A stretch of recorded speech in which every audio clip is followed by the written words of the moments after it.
Good morning. I'd like to call the meeting of the MTA to order. The first item of business are our public speakers.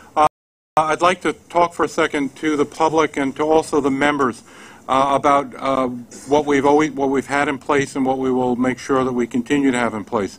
Registration for public comment period is going to open 30 minutes prior to any scheduled board meeting. Registration needs to be done in person.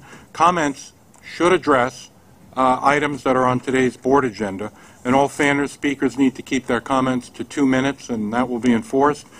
Speaker time can't be transferred to another speaker.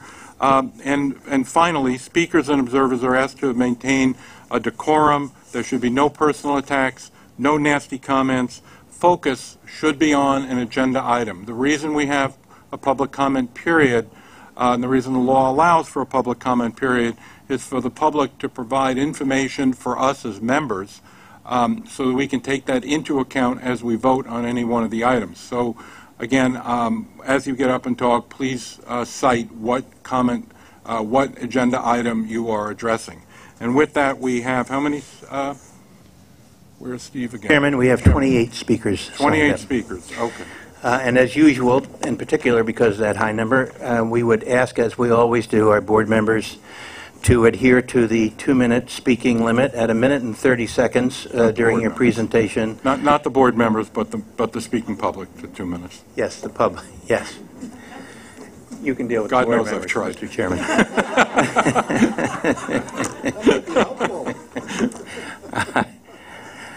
So at 90 seconds, when you see the lights on the rostrum begin to blink, you'll know that you have 30 seconds left. At 2 minutes, we will ask you to stop your remarks, and we'll call the next speaker. Thank you. The first speaker is Helen Rosenthal, to be followed by, this looks like Judy Rickheimer. Okay. Councilmember. Good morning. Council member, good morning. Good morning. Thank you so much. I'm Helen Rosenthal. I'm here this morning to deliver this letter from myself, Chair Rodriguez, and 26 other of our colleagues in the City Council, calling on the creation of an independent commission to study the MTA's capital costs. The MTA's construction costs, as you know, are by far the highest in the world, with similar projects costing several times more here in New York City than they do similarly complex places around the globe. And this has to change. An independent commission is an essential step to changing that. It is an essential step because we need a fresh perspective. The commission would allow outside experts to analyze every aspect of the MTA's capital process, from procurement to design to construction. And they would do so with an eye toward making international best practices work here in New York City and delivering an actionable set of recommendations to bring costs down. This commission is also an essential step because the message it would send as New Yorkers consider the MTA's emergency funding request. We can't keep asking riders, drivers, and taxpayers to pay more unless we can assure them that their investment will be worthwhile, that we will be able to meet the current crisis and prevent the next one. As we write in our letter, whatever the resolution to the immediate budget need ends up being, it must be paired with an independent commission. The independent commission would signal that the MTA is truly committed to making reforms necessary to meeting the challenges of the 21st century. And reforms simply can't wait. Riders stuck in delays, like I was this morning, can't wait until 2045 for signal upgrades. Councilmember, I must ask you to wrap up. Wait for an indefinite period of time for an accessible system, especially as you consider another round of station renovations without elevators. We recognize that there are unique challenges involved as the MTA works to tackle this crisis, but we must find unique solutions, and an independent commission will help us do so.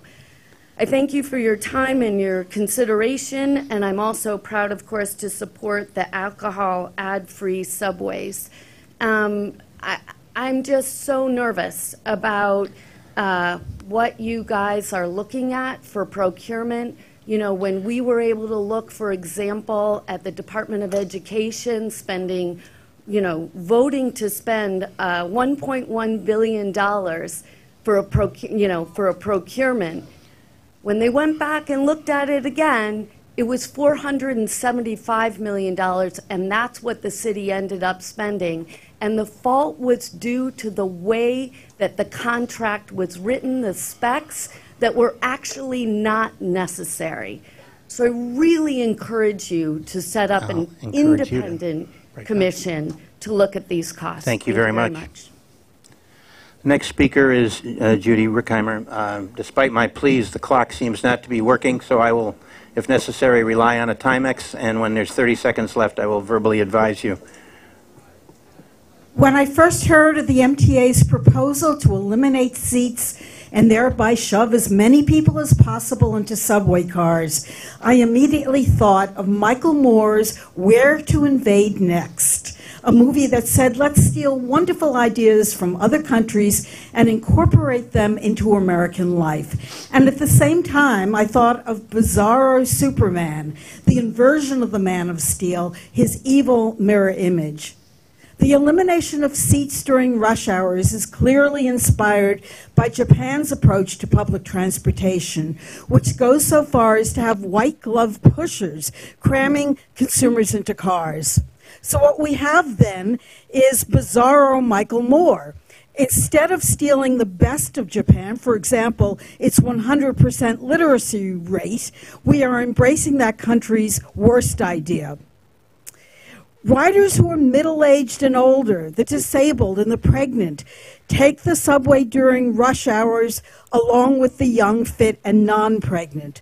The folks in the first group definitely need seats, and the normally able-bodied person who then breaks a leg likely needs a seat too.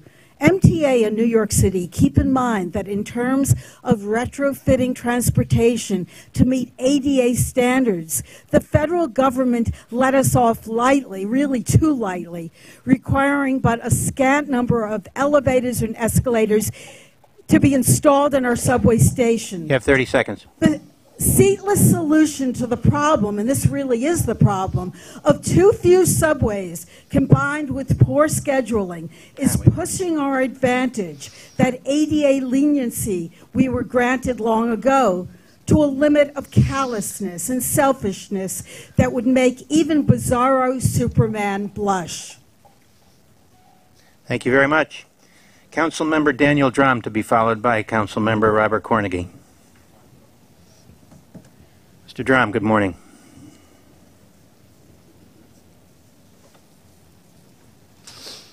Councilmember, good morning. Good morning, and thank you for the opportunity to speak. My name is Daniel Drum, and I serve as the chair of the New York City Council's Committee on Education. It's hard to ride the subways without being bombarded with alcohol advertising. Platforms, turnstiles, and even entire subway cars are all plastered with ads urging strap hangers, including students on their way to school, to relax, take a sip, or to feel good, or to party right. The juxtaposition of alcohol ads and children's entertainment ads throughout our transit system is especially jarring. The concentration of alcohol ads in communities of color is also quite telling. The presence of these ads is at odds with the public goal of discouraging underage and excessive drinking. Sadly, New York City Department of Health and Mental Hygiene ads against problem drinking are far outnumbered by alcohol ads. As a lifelong educator and chair of the Committee on Education, I concur with child psychologists, pediatricians, and other experts that these enticing and colorful ads are putting our children at risk for earlier and more intensive consumption of alcohol. If there is any way to curb underage drinking, we should pursue it. 25 years ago, the MTA banned tobacco ads, and there is no reason not to ban alcohol ads today. And I want to point out that 27 members of the City Council have signed on to a resolution encouraging the same. Thank you very much. Thank you, Councilmember. Councilmember Cornegy, to be followed by Cedric McCaster. Good morning, council member. Good morning, Chair Loda. My name is Robert Cornegie Jr., a member of the New York City Council representing the vibrant communities of Bedford-Stuyvesant and Northern Crown Heights. I currently chair the City Council's Committee on Small Business. Prior to my time in the New York City Council, I served as a director of the Regional Resource Prevention Center for the Children's Aid Society in New York City. And I also sat on the steering committee of the New York Alcohol Policy Alliance, better known as NIAPA. In my time serving in these previous capacities, I was fortunate enough to work with some incredible people, including a group of young people who helped me conduct an alcohol outlet density survey in the summer of 2010. Through that survey, we mapped alcohol advertisements throughout certain neighborhoods in the city and found that alcohol brands were actively placing their advertisements near institutions and along routes frequently traveled by youngsters. In an effort to target young people, these ads were particularly prevalent on MTA subways, buses, and bus stops, and in metro stations. Given my experience with the survey, as well as my time as a credentialed alcohol and substance abuse counselor, I was motivated to come here today to testify to the fact that the alcohol advertisements on our subways pose a direct threat to the health and well-being of millions of New Yorkers. City subways and buses carry hundreds of thousands of school children every day. The more ads a young person sees, the more likely they are to begin drinking or drink more. The earlier that young people start to drink, the greater the chance they'll become alcoholic and engage in other dangerous behaviors later in life. As a city, it is our responsibility to protect our most vulnerable residents from harm. I urge you all to vote in favor of amending the MTA's advertising policy to eliminate alcohol advertising on the New York City public transportation system today. 32 other U.S. cities, including Boston, Philadelphia, and Los Angeles, have taken action to remove alcohol advertising from their public transit systems. It is time New York City follows suit. The health of our city depends on it. Thank you. Thank you, council member. Cedric McCaster to be followed by H.P. Schroer.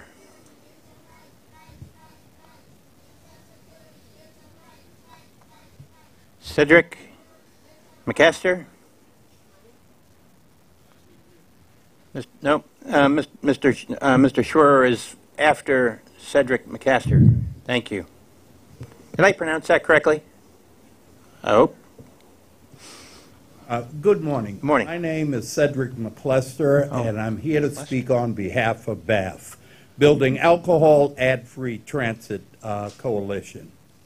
I'm also here representing Forward South Bronx Coalition. We are a diverse group of community partners against underage drinking and other substance misuse. Now, as you know, the BAF Coalition is over 160 churches, synagogues, mosques, public health organizations, and youth organizations from across the 5 boroughs and into Westchester and Long Island. As we've noted here before, major health institutions, including the CDC, the American Medical Association, agree that limiting alcohol ads is a best practice to reduce underage drinking. And we have brought to your attention the research of Dr. Sean Lucan, whose study of ads in transit stations in the Bronx found that alcohol ads were more likely to be found in stations in neighborhoods with higher rates of poverty, more Latinos, and more children. This confirms what many of us have suspected, that our neighborhoods are being targeted.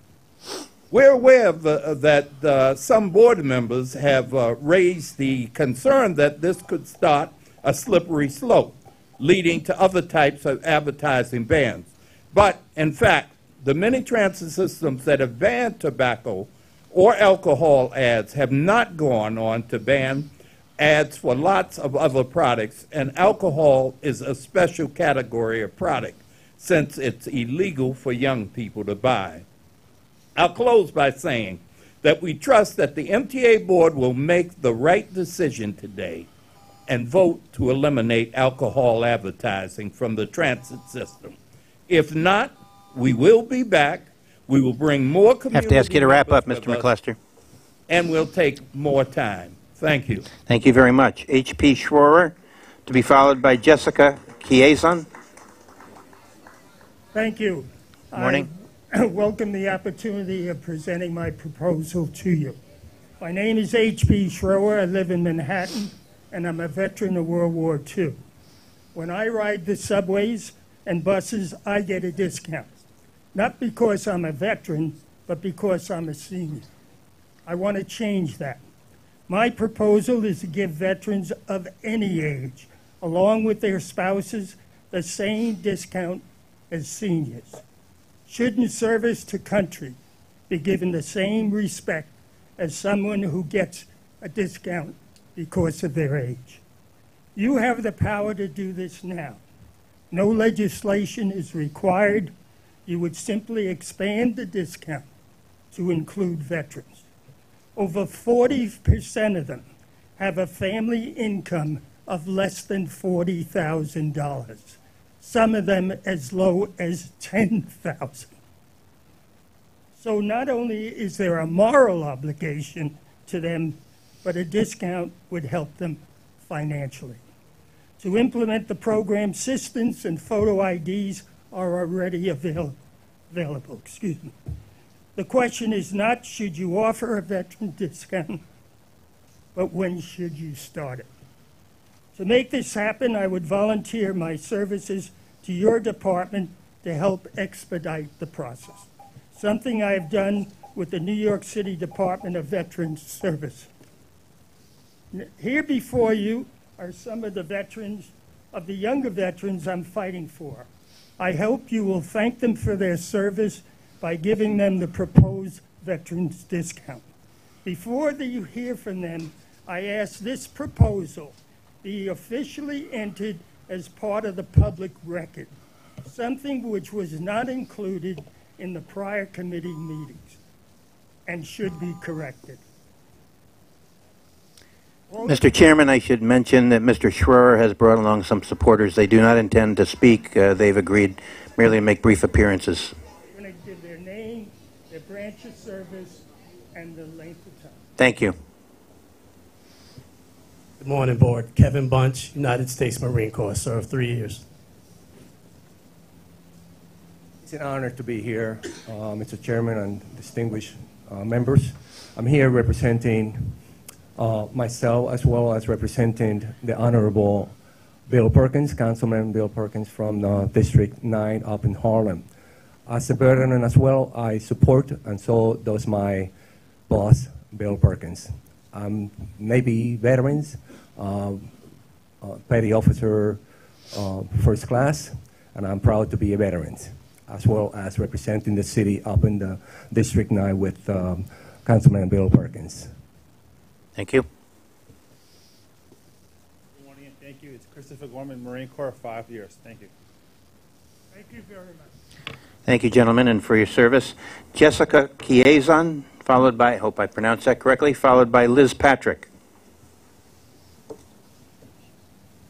Good morning. Good morning. Thank you for the opportunity to provide public comment today on the MTA's finances. My name is Jessica Kiason, and I'm the strategic researcher at Align, the Alliance for a Greater New York. Align is a long-standing alliance of labor and community organizations united for a just and sustainable New York. We work at the intersection of the economy, environment, and equity to make and build movement. There is an urgent need to identify and maximize all sustainable sources of funding to fix the broken transit infrastructure, address inherent inequities, and strengthen New York's resilience to climate change at the same time. However, the longer the political stalemate between the governor and the mayor lasts, the more our transit-reliant communities bear the economic, social, and environmental costs of a deficient system. The chronic underfunding of our public transit leads to service delays and disruptions that disproportionately impact those who are transit-reliant, who in turn are disproportionately women, immigrants, people of color, and the working poor. Meanwhile, the underfunding has measurable economic impacts for all New Yorkers. And the traffic on our congested streets causes concentrated pollution that contributes to climate change and affects the health of our communities. In order to generate the funding needed, Governor Cuomo must pursue both Move New York's congestion pricing plan and introduce a millionaire's tax. The city must work with the governor to make this a reality. These two initiatives would generate $2 billion a year at least. Some of the revenue generated should be allocated to funding reduced fare Metro cards for the city's 800,000 residents living below the poverty line, as advocated by the Fair Fares campaign.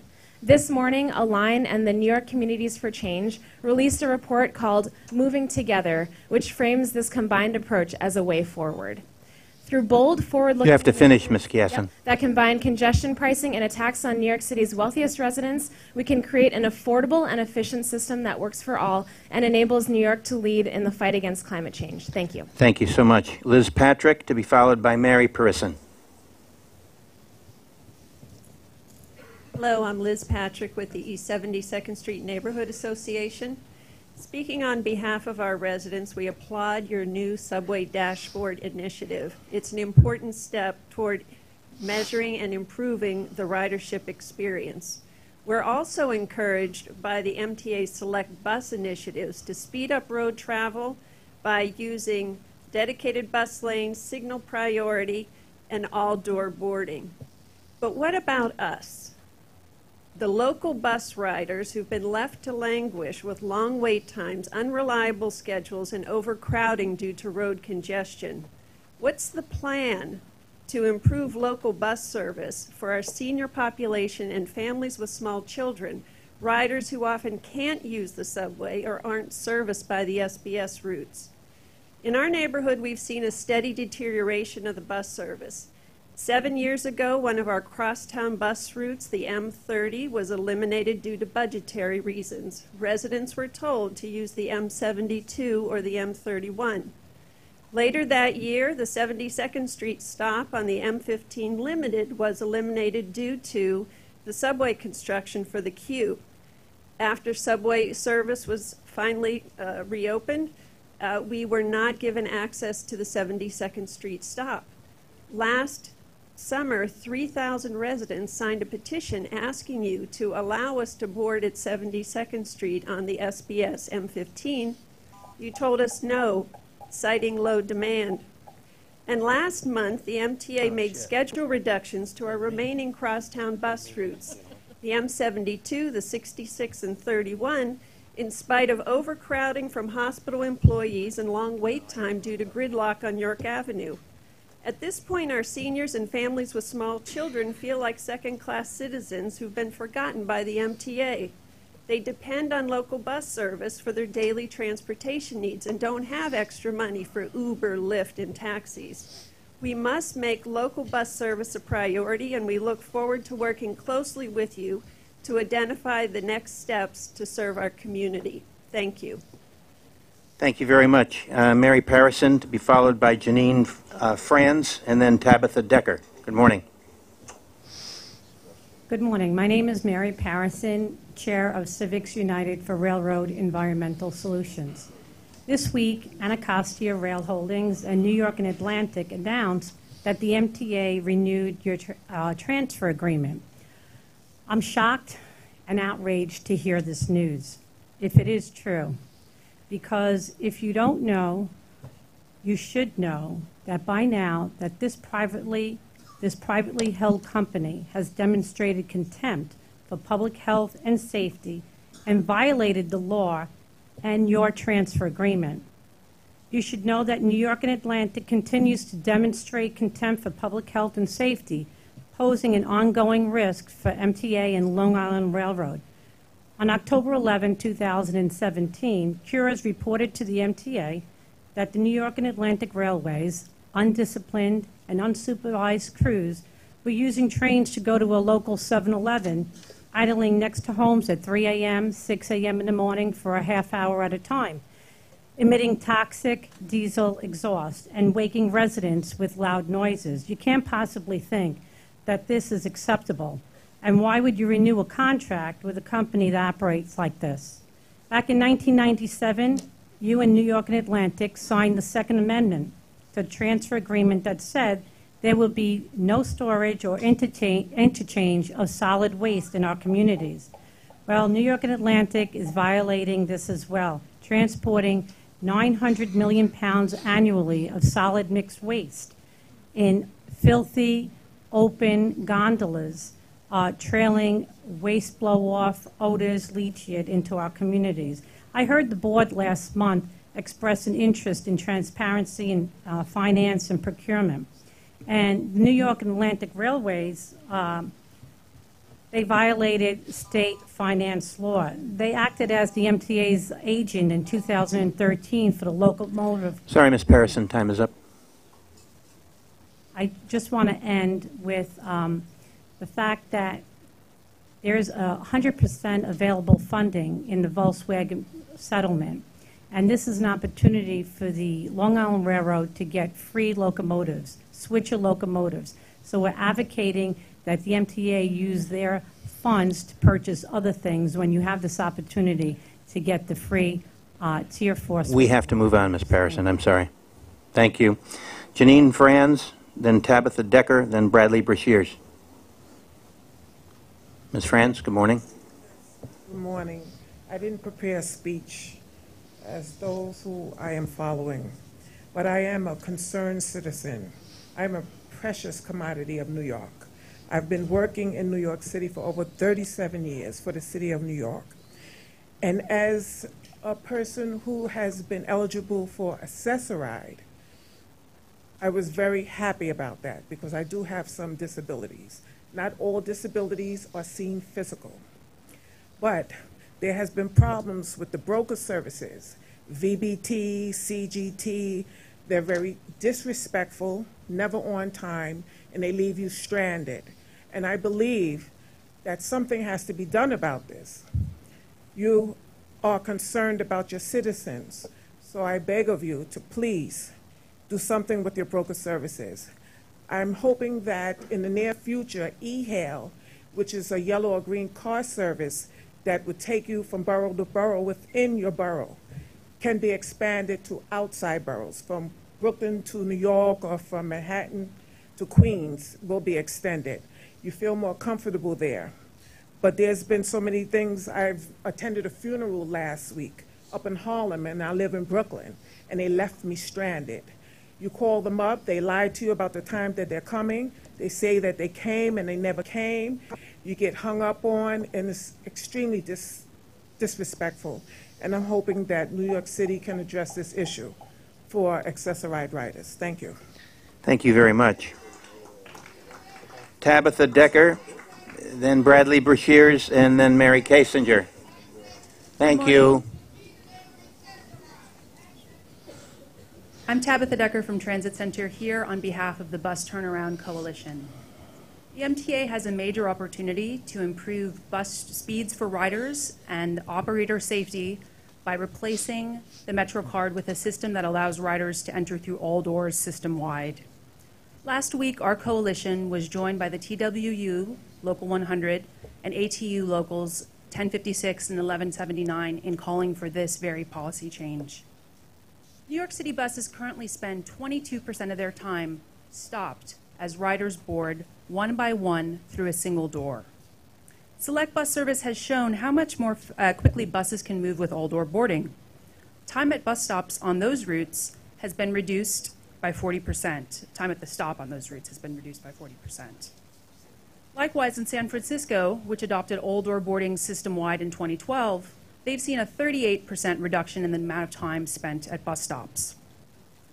Moving from the system of slowly dipping the MetroCard to the tap method that's proposed for the new fare payment system will save riders valuable time. But we could make buses even faster and more reliable with system-wide all-door boarding. Let's not leave any of the riders' time savings on the table. Some are concerned that all-door boarding will lead to more people evading the fare. But evidence from New York City and elsewhere demonstrates otherwise. We've seen fare evasion reductions on SBS of 48 to 80%, and the same thing has been seen in San Francisco where they did it system-wide. I'm here to call on the MTA to ensure that the new fare payment system benefits New York in all the ways that it can, as soon as it can. Now is the time to plan for the bus system that New York City needs for its future, and all-door boarding on local buses is one of very few truly transformative options that we can implement across the system-wide to give our buses a much-needed turnaround. Thank you. Thank you very much, Ms. Decker. Bradley Brashears, Mary Kasinger, and then Nate Chase. Good morning. Good morning. My name is Bradley Brashears, and I am with the Permanent Citizens Advisory Committee to the MTA, and speaking on behalf of the New York City Transit Riders Council. I am here to advocate for the rapid implementation of the Freedom Ticket pilot program, an exciting new proposal that we hope and believe has your full support. We understand that you right now have a lot on your plate. While the Penn Station repairs are complete, there are still other projects moving forward quickly. The L-Line shutdown, the Subway Action Plan, and the Enhanced Station Initiative. But Freedom Ticket 2 should be put at the top of your priority plans. It really is low-hanging fruit. And this low-cost, possibly revenue-generating project will benefit many riders in Southeast Queens who currently lack subway service. The Freedom Ticket pilot program will provide a low-cost service between Southeast Queens, Long Island Railroad stations, and Atlantic Terminal with a transfer to New York City Transit subways and buses. The program will help to fill over 10,000 empty, non-revenue producing seats going in and out of Atlantic Terminal each day. As an example of the impact that Freedom Ticket will have for thousands of riders, it can now take up to 2 hours to get from Southeast Queens to Lower Manhattan by bus and subway. Freedom Ticket will reduce that time by more than an hour each way, saving 2 hours every day. Just imagine what you could do with those 2 extra hours each day. So we're asking that the MTA quickly advance the pilot program serving Atlantic Terminal, strongly market Freedom Ticket to its potential riders, and report to the board in 6 months to ensure complete transparency. Thank you. Thank you very much, Mary Kasinger. Adrian or someone, do we have a mobile mic? Should we need it? I don't know if we do, but is it okay? Thank you. Mary Kasinger? Yes. Just stay close to the mic. Thank you. I'm here from the People's MTA, and we make the point by saying that we think that the MTA should be made up of subway riders, people from each borough, people that use wheelchairs, people that use crutches, people that have difficulty boarding the subways. We think that the board should reflect the population that uses the subways. And my second point is that I don't know if accessibility is on your agenda. I doubt that it is, but it's going to be on your agenda because we need accessibility. The days of people with disabilities sitting inside and watching the world go by are over. We have jobs, we have responsibilities, we have families, we have appointments we have to keep, and we need an efficient, accessible subway system.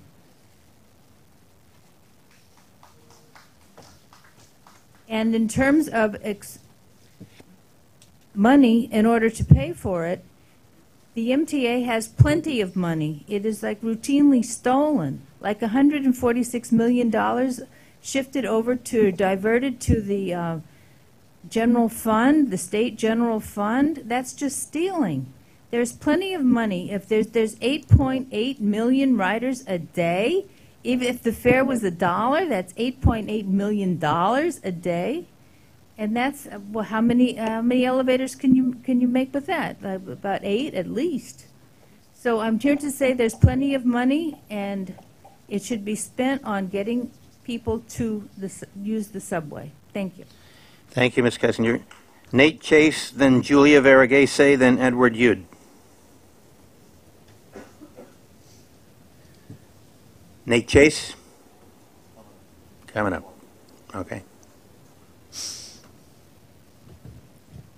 I want to thank all those who are here today to speak about accessibility and the financial priorities of the MTA. My name is Nate. I'm from the People's MTA. I want to talk about the accessibility of a specific group of New Yorkers, the poor. Millions of New Yorkers cannot easily or cannot at all afford $2.75 for a trip on the subway. And the sympathy they get from the MTA is hordes of NYPD cops arresting them under broken windows policing, giving them tickets, sending them to jail. This happens every day in our city. We show no sympathy for those who have difficulty getting on the subway.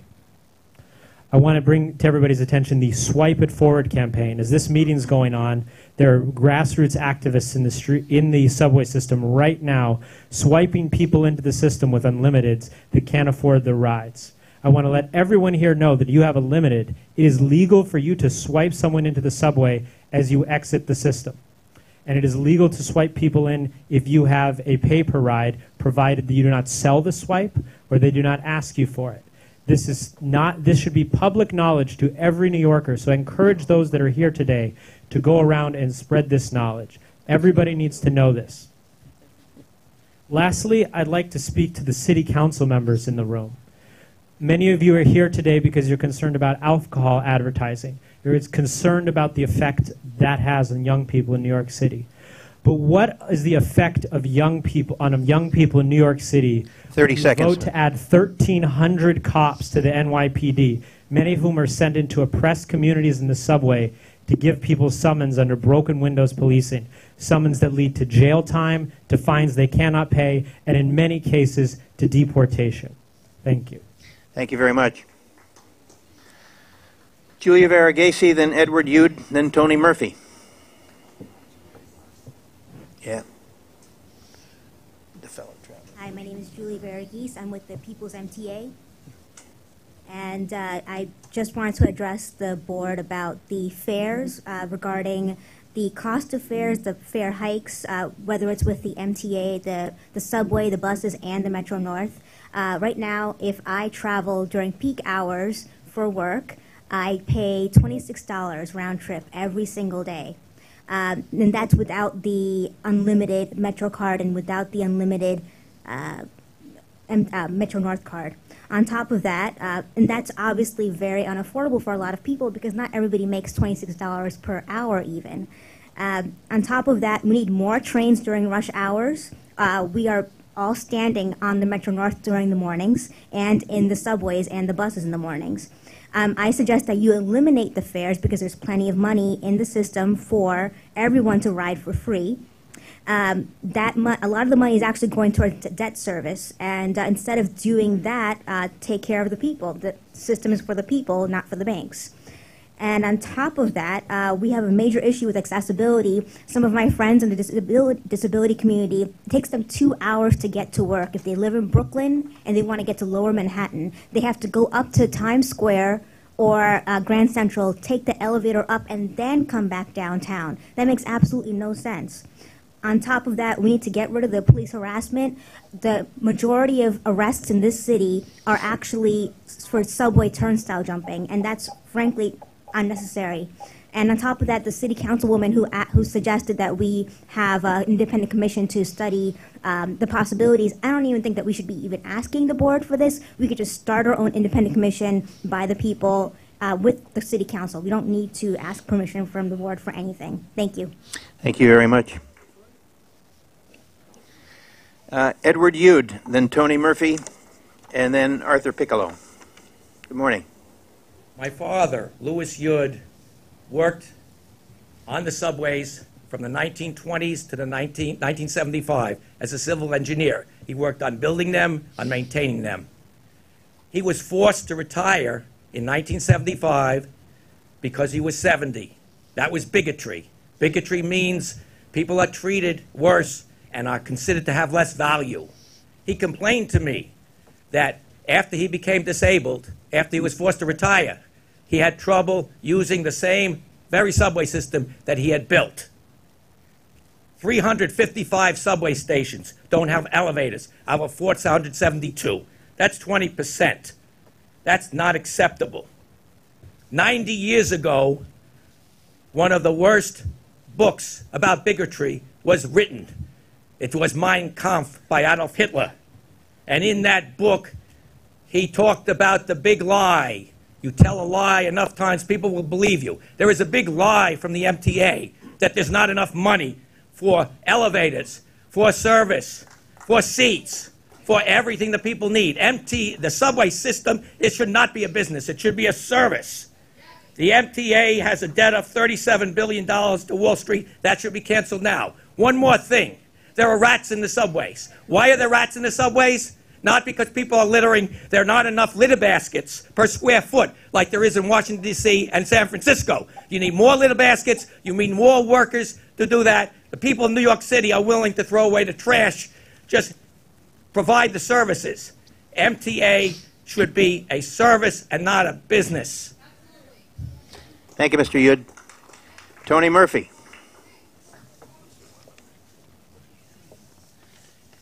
Then Arthur Piccolo, and then Pedro Valdez Rivera Jr. Mr. Murphy.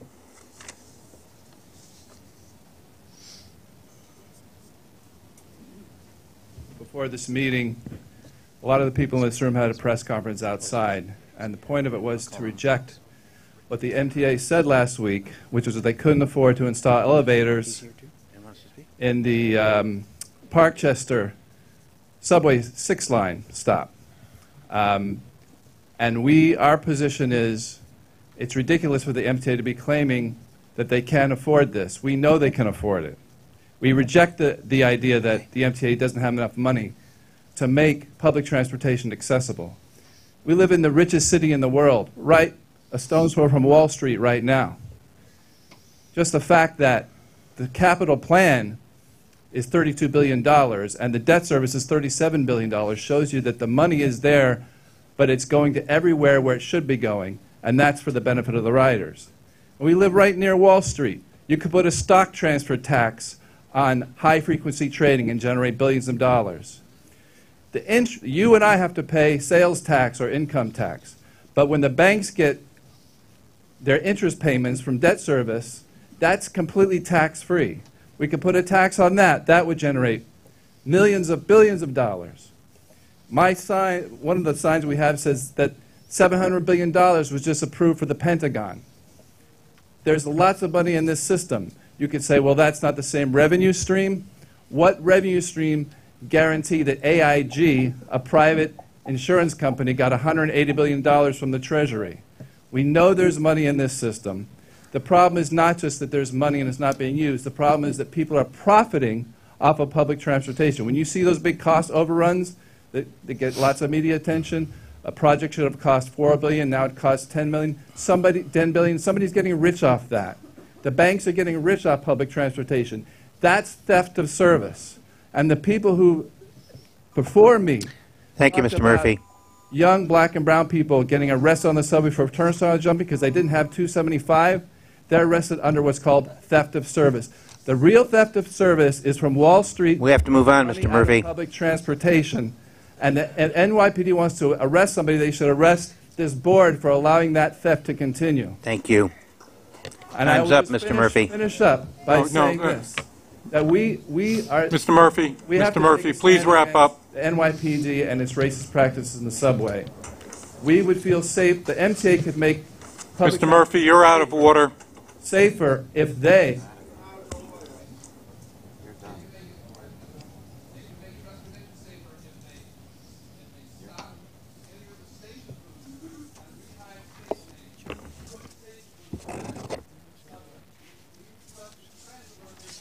Arthur Piccolo. I am not here to criticize the cost of the new MTA plan to replace the existing subway and bus fare system that others have in the press and elsewhere. I'm addressing an inherent opportunity in the new fare system that I do not see included as integral to it right now, not later as an afterthought of the planning process. The new fare system will provide the MTA infinite flexibility to use the new system to improve usage patterns that is computerized and automated. Congestion pricing is the most obvious example. While it might be done even sooner, the new system will make it even easier and more effective to provide riders reduced fare options that do not include entering the system weekdays between 7 a.m. and 9 a.m. and 4 p.m. and 7 p.m. There can also be very special reduction fare programs for weekends, holidays, and other uses. Those are just obvious. For various useful reasons, there can be plans for using certain lines or individual stations. When snowfall is predicted, fares can be lowered for that day to encourage use of subways, not driving. The new system can easily include a frequent user points program with various benefits for accumulating points. Artificial intelligence will easily allow the system to electronically recommend to each individual rider, based on their usage patterns, individual discount options. The MTA can do this and much more simply by including in the entire planning process for the new fare system a computerized control system. We talk about smart cities all the time. That absolutely should include smart transit systems. We've reached the point of computerization and artificial intelligence where the discount and fare reduction options can have infinite variety and should with the new system. Thank you. Thank you very much, Mr. Piccolo. Pedro Valdez Rivera Jr., then Councilmember Ydanis Rodriguez, and then Mayor Richard Thomas from Mount Vernon. Good morning. Good My morning. name is Pedro Valdez Rivera Jr., and I'm a private citizen from Bedford-Stuyvesant. I'm here to talk about the action item, the contract for the new fare payment system, and intend to support it, and here's why. The Cuban transportation systems have a good reputation of bringing all the fare payment offices to the 21st century, not just in New York City with the creation of the MetroCard, but also all other cities across the world. Consider Chicago, Los Angeles, London, just to name a few. We enter the modern age in the 21st century with the era of smartphones and all that stuff. So, as a result, we need a full transparency of paying the fare quicker and saving a lot of time. And that's an excellent start for the time being. Next year is the 25th anniversary of the creation of the MetroCard. We should all be proud of how nostalgic the MetroCard should be in our folklore. But this new fare pay system could be beneficial in many ways. Most important ways are including deterring fare evasion, decreasing fare evasion, decreasing assaults by bus operators and subway operators, and faster bus service, faster subway service, and more fare revenue as a result. And this particularly started on select bus service with the old door boy as well. And to conclude, Mayor de Blasio received 21 bus routes, recently posted 21 bus routes select bus service. That is an excellent start within the next decade. It's within guidelines for this new fare system to be implemented by 2023. So I would strongly recommend that the whole board will vote on the new fare payment system because the MTAs have a good reputation with the contractor. Thank you so much for giving me the opportunity to speak. Thank you, Mr. Valdez Rivera. Councilmember Rodriguez, then Mayor Thomas, and then Eman Rimawi. Good morning. Good morning, Councilmember. Thank you for your services. I would like to thank Chairman Joe Lauder, members of the board, President Patrick Foyle, Managing Director Ronnie Kinney, members of the public. Everyone recognizes we need to fix the transportation system. We should not be having 2045 the year to upgrade the signal because I will be 80 years old. I hope at the age of 52 that will happen in the next 10 years. And I believe that the company are there, the private sector is there. There's more than 10 and 15 international companies with a reputation to continue doing contract with our great transport MTA that has a value access of $1 trillion. So I believe that we agree. This transportation system was built at a time when those visionaries, they built it for the next 100, 200 years. Now it is our time. It is our generation to say, can we build it for the present and the future? I believe that when we built the Tampa Bay Bridge, Mario Cuomo, in less than 5 years, when we have seen the LaGuardia Airport going through major renovation, when we've seen the UPK was in New York City, when we're making a lot of advance in New York City, we should have a 10-year plan. And that 10-year plan should be divided in a 5 and a 5. And I think that can be the most important legacy, that the governor, the mayor, working together should say, we are rebuilding this transportation system for the 21st century. I hope again, I believe in your leadership. I know that you put in your name. You show understanding what it takes to bring this transportation system back on services. I'm here to say, let's look for all the ideas to raise revenue, from the millionaire taxes to tolling the bridges coming to Midtown, Dino's idea, a Stringer idea. All those ideas together can help us to raise $27 billion in the next 10 years.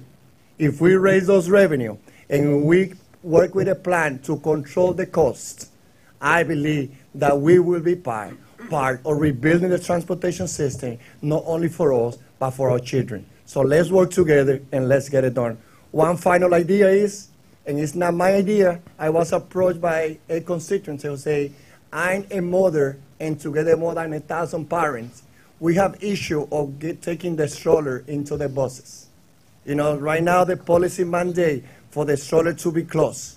I encourage the MTA to look at the policy and to create some area in the new buses where the parents should be able to take the strollers, because in the time of cold weather, it is unfair to expect that the parent, they will have to close the stroller and carry the baby in order to have access to the buses. With that, thank you for your leadership, and let's work together again. Gracias. Thank you, Council Member. Mayor Richard Thomas, then Eman Rimawi, and then Haley Richardson. Good morning. Thank you. Good morning, and good morning to the MTA Board and all those that are here gathered. My name is Richard Thomas. I'm the mayor of the city of Mount Vernon. We are on the edge of New York City. We have two separate commuter lines, two separate subway lines that terminate on our border. And as we discuss the issue of a new payment system, I just want to first give thanks to the governor's leadership for making sure that transit remains a priority. And as we discuss priorities and discuss the resources, I'm asking that you remember Mount Vernon. And as you implement new plans and new visions for infrastructure, be it technological or physical, I'm asking you guys to consider a project from 1901 that was put on the table, which is covering the railroad cut in Mount Vernon. Mount Vernon was bisected in 1893 by the railroads. And if you do the math, back in 1976, it cost $13 million to cover the cap. If you do inflation, $4.35 multiplied, it's $56 million. It's a rounding error. While it may not be relevant to the payment system, it is relevant to the growth in the future of our city. It is relevant to the growth of transportation as a whole, because we have room for affordable, quality housing in our city. We have room for jobs, and we're seeking a partnership with the MTA as you discuss new systems. We want to be a part of that conversation. So we're here today to put another priority on the table, and we're looking to partner with you, looking to work with you, and we submitted a handout that has the plan that was approved by the city and on the table with the MTA back in 1976 by former Mayor Petrillo. So we hope that this is something you can look at carefully and closely, especially as we're all on the hunt to get Amazon. Thank you so much. Thank you, Mayor. Eman Rimawi, then Haley Richardson, then Judy Saffron. We have the mic. Thank you, Des.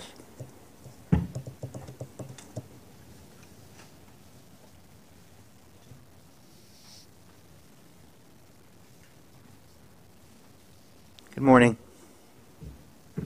Like that? Oh. Good morning, everyone. My name's Iman Ramawi. I work at the New York Lawyers for the Public Interest. I have had meetings with several of you MTA folks, and I had a whole speech that I was going to share. But I wanted to press the importance of how Access-a-Ride actually doesn't really work. This morning, I got up at 5:30 this morning. My pickup was at 6:45. I didn't get here till 9:30. I go through this every single day. And I know that if I worked anywhere else aside from the New York Lawyers for the Public Interest, I would have been fired. And that's not fair. That's not okay. I didn't ask to have aggressive lupus. I didn't ask to become an amputee. I didn't ask to have services not even brought to me because, according to the city, I'm not mentally incapacitated, so I should be able to get whatever I need. But that's not the case. There's all kinds of discrimination, and the way Access-a-Ride is run makes that very clear that this discrimination is there. There's a pilot program that's supposed to start every single month. They're like, oh, yes, it'll start September. Oh, no, October. Oh, no, November. Now it's December. And this is not fair and not right to have this happen. I pay my taxes. I pay my rent. I pay my bills. I do that stuff myself. And if I can't keep a job because Access-a-Ride's messed up, or because the Park Chester station, which is not accessible and is 35 minutes from my house, isn't accessible at all, then I don't know what to do. And I've been in New York my entire life, born and raised in Queens. I've lived in every single borough, and the majority of the city is now inaccessible to me. And it's not my fault or my responsibility to do it. And now I want to trust you guys, and whatever politicians there are, but you guys keep epically failing. And it's not fair and it's not right, not only to me, but any other senior citizens who have been around, who have been in service, anyone who breaks their leg or has a stroller. I don't plan on being on this walker every day, but if my lupus is bad for a day and I need to use a wheelchair, I don't want to be limited because something's not working or because whatever vehicle, or as someone mentioned, the brokered car services are even worse than Access-a-Ride. So if you can imagine how bad Access-a-Ride is, and the brokerage service is even worse, and I know able-bodied people would be up in arms about it, don't treat us like pieces of crap because you guys aren't disabled. That's not right, and it's not fair, and I'm not okay with it. Thank you. Thank you, Ms. Ramawi. Haley Richardson, then Judy Saffron, then Omar Vera. Good morning. My name is Haley Richardson, and I'm here today to call on the board to reject Enhanced Station Initiative Package 3, which will close subway stations at 72nd, 86th, Cathedral Parkway, and 163rd Street for months at a time without adding elevators. You cannot in good conscience vote yes on this expenditure. The current Station Enhancement Initiative is an utter scandal. $1 billion diverted from the capital budget for superficial upgrades rather than addressing a fundamental issue that would actually improve life for New Yorkers. There will never be a better time to add elevators than when stations are already being closed. The short-sightedness of this initiative is more evidence that the MTA has no strategy or plan for achieving greater accessibility throughout the subway system. The fact that the person that the agency sent out yesterday to defend the closure of the 36th Avenue station in Astoria could only point to the bare-bones key station plan outlined in 1994 is appalling. To ignore accessibility is emblematic of a leadership culture that is hostile to providing access to all, as is required by law. Is this really the best we can do? Does this reflect the transit overhaul and rider orientation Chairman Loda promised in response to the state of emergency declared by the governor? No, this is business as usual, not reform. The MTA needs to show it can respond to the needs of riders in 2017. Vote no on Enhanced Station Initiative Package 3. Thank you. Thank you very much. Judy Saffron, to be followed by Omar Vera, and then William Henderson. Good morning. Good morning. My name is Judy Saffron, and I'm here to speak about the problems with Access-a-Ride. I participate in the Center for Independence of Disabled New York. Last Friday, I waited an hour for Access-a-Ride to pick me up. The driver needed to finish his break. I wait hours for pickups on a regular basis. I need sometimes to be done with the way Access-a-Ride schedules the trips. This is extremely frustrating, to say the least. Getting Access-a-Ride in the first place was frustrating. I've been applying since 2010. Over the years, I've been denied, given conditional service, been denied again. In denying me most recently, Access-a-Ride said, I walk well, have good balance, and I can ride buses and subways. They seem not to care or to notice my doctor's letters that say I have fallen often, have panic attacks when I ride buses and subways, and that I have anxiety. They seem not to care that I injured myself trying to use mass transit. That's when I contacted the Center for Independence of New York and the Center for Mobilization of Justice. Both organizations helped me tremendously. With the MFJ's help, I was able to begin to file an Article 78. But just then, my application that Cindy helped me to put together was accepted. Now I have full service. I am grateful for the help of Cindy and MFJ provided, but getting Access-a-Ride should not be this hard. Several organizations work together, not to mention from the help from my family, to finally be able to get full service. It should not be like this. Thank you. Thank you, Ms. Saffron. Omar Vera, then William Henderson, and then Lolita Thompson. Good morning. Morning, MTA Board.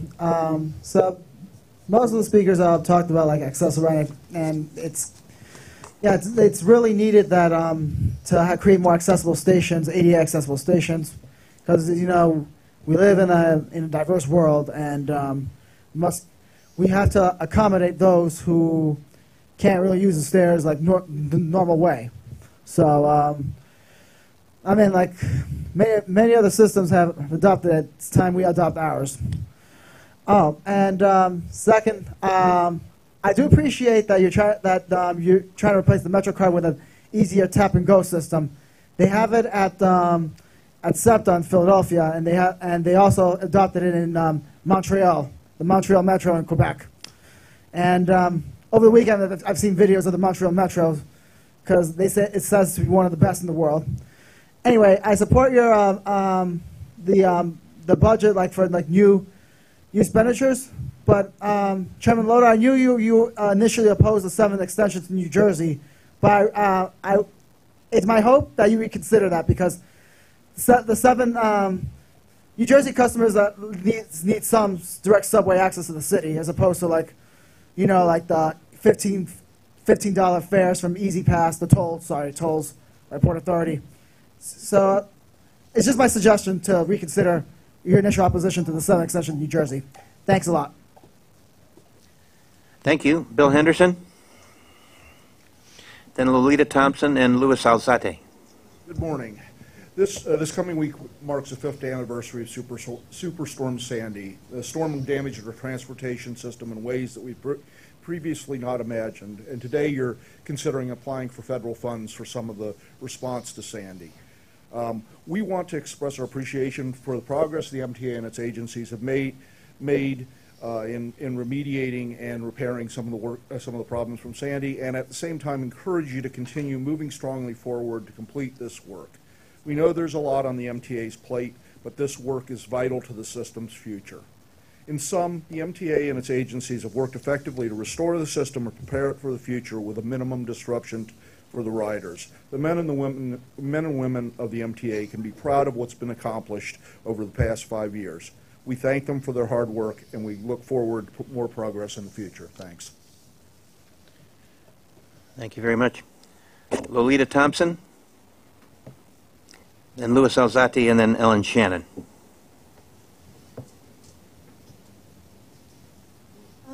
It's by SSRI.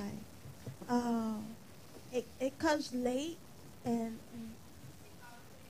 they come late, and then after that, and they wait for you, and then after a while, then they leave you after 5 minutes. They don't wait like they're supposed to wait.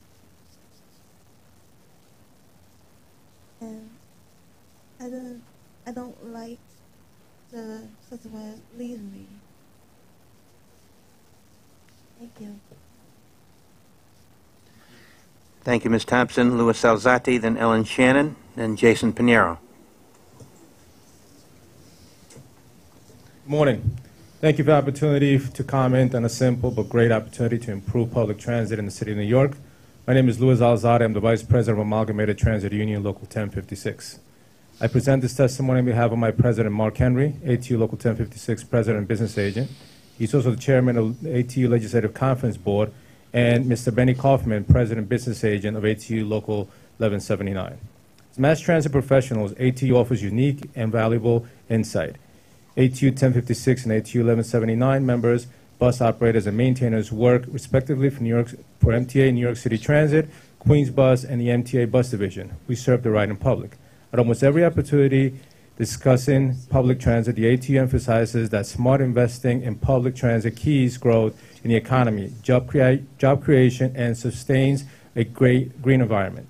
For many New Yorkers, public transit serves as their lifeline to shop, go to the doctor, attend worship services, visit family members, and do many more things to enrich their lives. Working families need safe, equitable, and efficient transportation. More often than not, including in Queens, that means buses. Thus, we emphasize the real opportunity before MTA to improve the bus public transit by adopting all-door boarding. As it moves ahead to a new phase for fare collection, this initiative offers a real opportunity to provide New Yorkers with availability and mobility for a first-class public transit system. The ATU 1056 stood last week outside MTA headquarters with partners in labor, transit, and community transit advocates to support the basic bus public transit system. Implementing a new fare collection system in conjunction with all-door access and select bus service presents a good first step. Many opportunities exist to use the features that many bus routes while the MTA develops a new generation for collecting fare systems with proper notification to the public and enforcement ATU opportunities would welcome those additions. Thank you very much for this opportunity. Thank you. Ellen Shannon, then Jason Pinero, then Michael Lassane, and then Yeshivia Sessoms. Good morning. Good morning. I'm here speaking on behalf of the New York City Transit Riders Council, and I'm speaking to MTA Finances on the agenda. We're speaking to Mayor de Blasio, because it's time to put petty boundary lines aside and act in the best interest of New York City residents and businesses. We agree that the city needs to be more affordable. However, affordability is not just housing. It's very much about transportation and getting to jobs on time and getting home to our families on time and getting to medical appointments on time. And it's now up to you, Mayor de Blasio, to pay in our half of the subway action plan, because the subway and bus system is the lifeblood of New Yorkers. Mayor de Blasio, please put your transportation priority list together so we can see that you understand the role subways play in this city and its value. We at the New York City Transit Riders Council know that the success of the subway action plan currently rests on Mayor de Blasio's shoulders, and we would like to see you rise to the occasion and commit the city's share to the plan. Thank you. Thank you. Jason Pinero, then Michael Lassane, and then our last speaker, Yeshivia Sessoms. Good morning. Good morning. Several topics that I want to talk about. One, I was in one of those commuters that were affected by the chaos caused on the Broadway line. I couldn't get to work on time coming from Brooklyn all the way to the area of Times Square due to a signal problem at 57th Street. I'm in favor that finally you guys are going to test the platform doors at 3rd Avenue on the L. I'm in favor of the Station Initiative Package 3, but the elevators should be added due to the fact that the MTA does not comply with the ADA Act and only having 20% of the stations accessible. That is a disgrace. And second and last, I'm in favor of the new fare payment system. It's way overdue. We see every day thousands and thousands of Metro cards on the floor, and we should be more environment friendly. And I was recently in Philly. I tested their fare payment system, and it's a success. So I hope that the one that will be implemented in the city will be a success also. That's all I have to say this month. Thank you. Michael Lassane, and then Yeshivia Sessoms. Good morning. Morning. I just want to speak about a couple things, like, for instance, the 5-minute wait. I don't think it's fair that you have to wait 5 minutes, and then after that they leave you. Not only for me, like for the elderly people. How can you get ready in 5 minutes? It's impossible. And not only that, about, like, if you miss your ride and you got to wait like an hour to book a trip. I almost got stuck in Queens Sunday night because I missed my ride, which wasn't my fault. I was in a restaurant. I had no signal. So the driver came and left. And I tried to explain to them, but they didn't want to hear me. I just hope that could be changed. Maybe like 10 minutes or 20 minutes wait or something like that. Because 5 minutes is not enough. That's it. That's all I want to say. Thank you. Thanks, Mr. Lassane. Yeshivia Sessoms.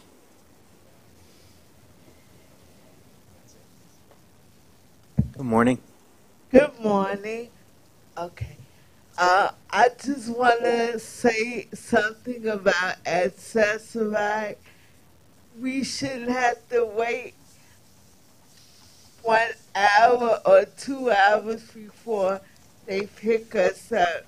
They accessory get on my nerves. I was late for work one day because they were late. So it's not my fault. And I explained to Accessory that it's not my fault all the time. It be my elevator, you know what I'm saying? And also, the trains should be more accessible. Thank you. Thank you very much. Mr. Chairman, that concludes the public comment this morning. Thank you, and good morning, everyone. Welcome again to the October board meeting. As many of you know, and we've had discussion a little bit already, we've been working for several years now on getting ready for the new fair payment system. Today, I'm pleased to announce that we will be voting on the first contract to begin implementing this system. The contract is a huge step in our goal to be one of the most technologically advanced transit networks in the world. It'll be ubiquitous in combining both the subway as well as Metro North on the Long Island Railroad. We want to be the most advanced technologically in spite of the fact that one of the oldest networks in the world. I want to highlight that, in fact, this Friday is going to be the 113th anniversary since the subway system opened. When it was first introduced, not the subway system, but the Metro card was first introduced almost 25 years ago. It revolutionized the system, but it's more than 20 years old, and it's time for something new, something easier, something quicker, something more convenient, more technologically advanced, and that's what this new system will be. I hope all of you caught the update on the Subway Action Plan at the Transit Committee on Monday. Through this plan, we've already reduced half the average time it takes to respond to an emergency. We've hired more than 760 workers with the plan, and we hope to hire at least 1,600. The plan is making our subway system more reliable, more resilient, more transparent, more accountable, and it's going to get us back on track. The progress will not stop. And then finally, I'd like to reference this Sunday night. This Sunday night is going to be October 29th, is the 5th anniversary of Superstorm Sandy. Many of you were on the board, as I was 5 years ago, and you'll remember what happened and how the workers of the transit system, as well as Metro North and the Long Island Railroad, were without a doubt the brightest light in one of the darkest moments in the New York metropolitan area.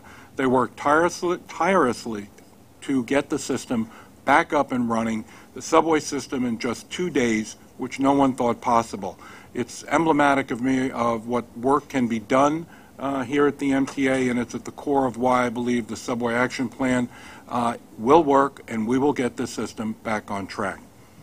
And with that, we have minutes from the September board meeting have been distributed to all the members. Mr. Chair, can I just make a quick Yes. comment? First, I certainly appreciate commending the workforce for what we went through at that time. And I wasn't able to make Monday's meeting, and I wanted to just piggyback on what President Nowakowski had reported about this weekend's Post Avenue Bridge replacement work. Very, very challenging and demanding work. There were some snags at one point that caused the project to delay, and our track and engineering forces, track workers, really rose to the occasion again to make up lost time and to make sure that service was restored. You know, there's a lot of expansion coming our way. There's a lot of new work and restoration, and our crews and track workers across all of our systems are going to be really up to the challenge to make sure that all this work gets done. And I think we all need to remember and remind ourselves how well our own forces do each and every day. That's all I have. Thank you, Vinny. Okay. The minutes of the September board meeting have been distributed to all of the members. Are there any corrections or omissions? If there are not, can I have a motion to move? Second? Second. All in favor? Aye. The minutes are approved, finally. Now the Committee on Finance. Let's start with Finance. Mr. Schwartz. Thank you, Mr. Chairman. The Finance Committee met on Monday, and I report on the following. There is one action item for board approval.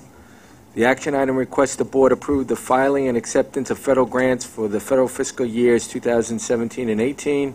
The committee recommends this action item, and I move it. Is there a second? All in favor, say aye. No? Any opposed? Any abstentions? Motion carries. There are 5 competitive procurements this month for $577 million. The committee recommends these procurements, and I move them. No second? Second. Okay. All in favor, say aye. Aye. Any opposed? Any abstention? Motion carries. There are no non-competitive procurements and no ratifications. There are 5 real estate action items which are described on pages 63 through 69 in the board book distributed for this meeting. The committee recommends these real estate items, and I move them. Do I have a second? Second. All in favor? Aye. Any opposed? Any abstentions? Motion carries. That concludes the Finance Committee report. Thank you, Mr. Schwartz. The next report is from the Transit Committee and its chair, Mr. Ferrer. Thank you, Mr. Chairman. Transit and Bus Committee met on Monday and reports the following. There's one action item for board approval. The action item requests the board approve a $150 million budget transfer from MTA-CC's liability reserve of miscellaneous administration funds into Phase 1 of the 2nd Avenue Subway project. The committee recommends this action item, and I move it. Do we have a second? All in favor? Aye. Wait, I would like to speak on this, please. Sure, we have a comment. Yes. Andrew? I notice in the description it says purposes for the miscellaneous administration funds to provide additional contingency for construction, additional work orders, impact costs, claims, and soft cost needs on Phase 1 of the 2nd Avenue Subway. For me to vote for this, I don't think this is anywhere near enough information. What does soft costs mean? Is that because we rushed to get this thing open? Is that what caused a lot of these soft costs? I would like to see a detailed analysis of the money and where it went, what extras we had, what soft costs means. And I intend to certainly vote no at this point. So I'm going to ask Jan Lieber, the President of Capital Construction, Chief Development Officer, to address the question, but also Commissioner Saul, there was also some, probably not all, then, that information was provided in the memo that Jan sent to the board. I'm sorry, I didn't see it. I'll make sure Darlene sends it to you again. And Commissioner, we did have some discussion of this. As the project continues, as the project continues, obviously it's in operation. It's carrying 170,000 people a day, but it's no secret there are punch list items and there's other work being completed. As part of that, we needed to retain. We need to continue to retain the design professionals, the construction management professionals who supervise and assist in that work, and those are the principal soft costs associated with it. I'm happy to provide you with a detailed breakdown of all those.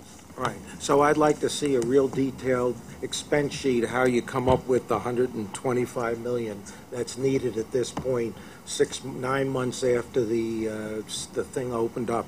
Okay, so the soft cost portion is not the whole number that you just mentioned. That the principal, the components that make up that are the change orders that are being completed now, and all the other work that's needed to finish out the project. And we've been very open with the board about the work that's ongoing.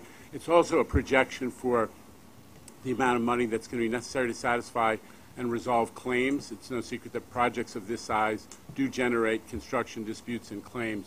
So this is our best estimate of everything necessary to bring the claims and the remaining work to a close. Okay, but I'd like to see a detailed analysis of that, Absolutely. please. And I unfortunately didn't get the memos. Yeah, it was sent on October 13th and received by me at 8:58 in the morning. It included you as well as I'm Colin. sure it was sent, but whatever. I would like to see a detailed analysis of this. Okay. Any further questions? Veronica? With regards to the $125 million that is in the reserves, the $69 million that is being put aside, how is that number derived? How is $69 million the right number to arrive at? I think what there were real estate savings. There was a budget for real estate costs, for easements, and all of the other acquisitions that are, of course, that are necessary in the course of a project of this size. The project did not spend all of that money, and so that was a portion of the savings that could be devoted to finishing out, as we said, the remaining obligations of the project. In addition to that, there were overhead savings in the whole capital construction operation that I inherited, which also are part of this $150 million. So those are the two principal components that make up. We're paying for it, I would say we're trying to pay for it internally out of existing project and capital construction funds. But my question, so of the $173 million reserve, right, $69 million is being asked to sort of be moved, right? So my question is really, why 69? Why not 34? Why not 85? How did the $69 million amount, how is that derived?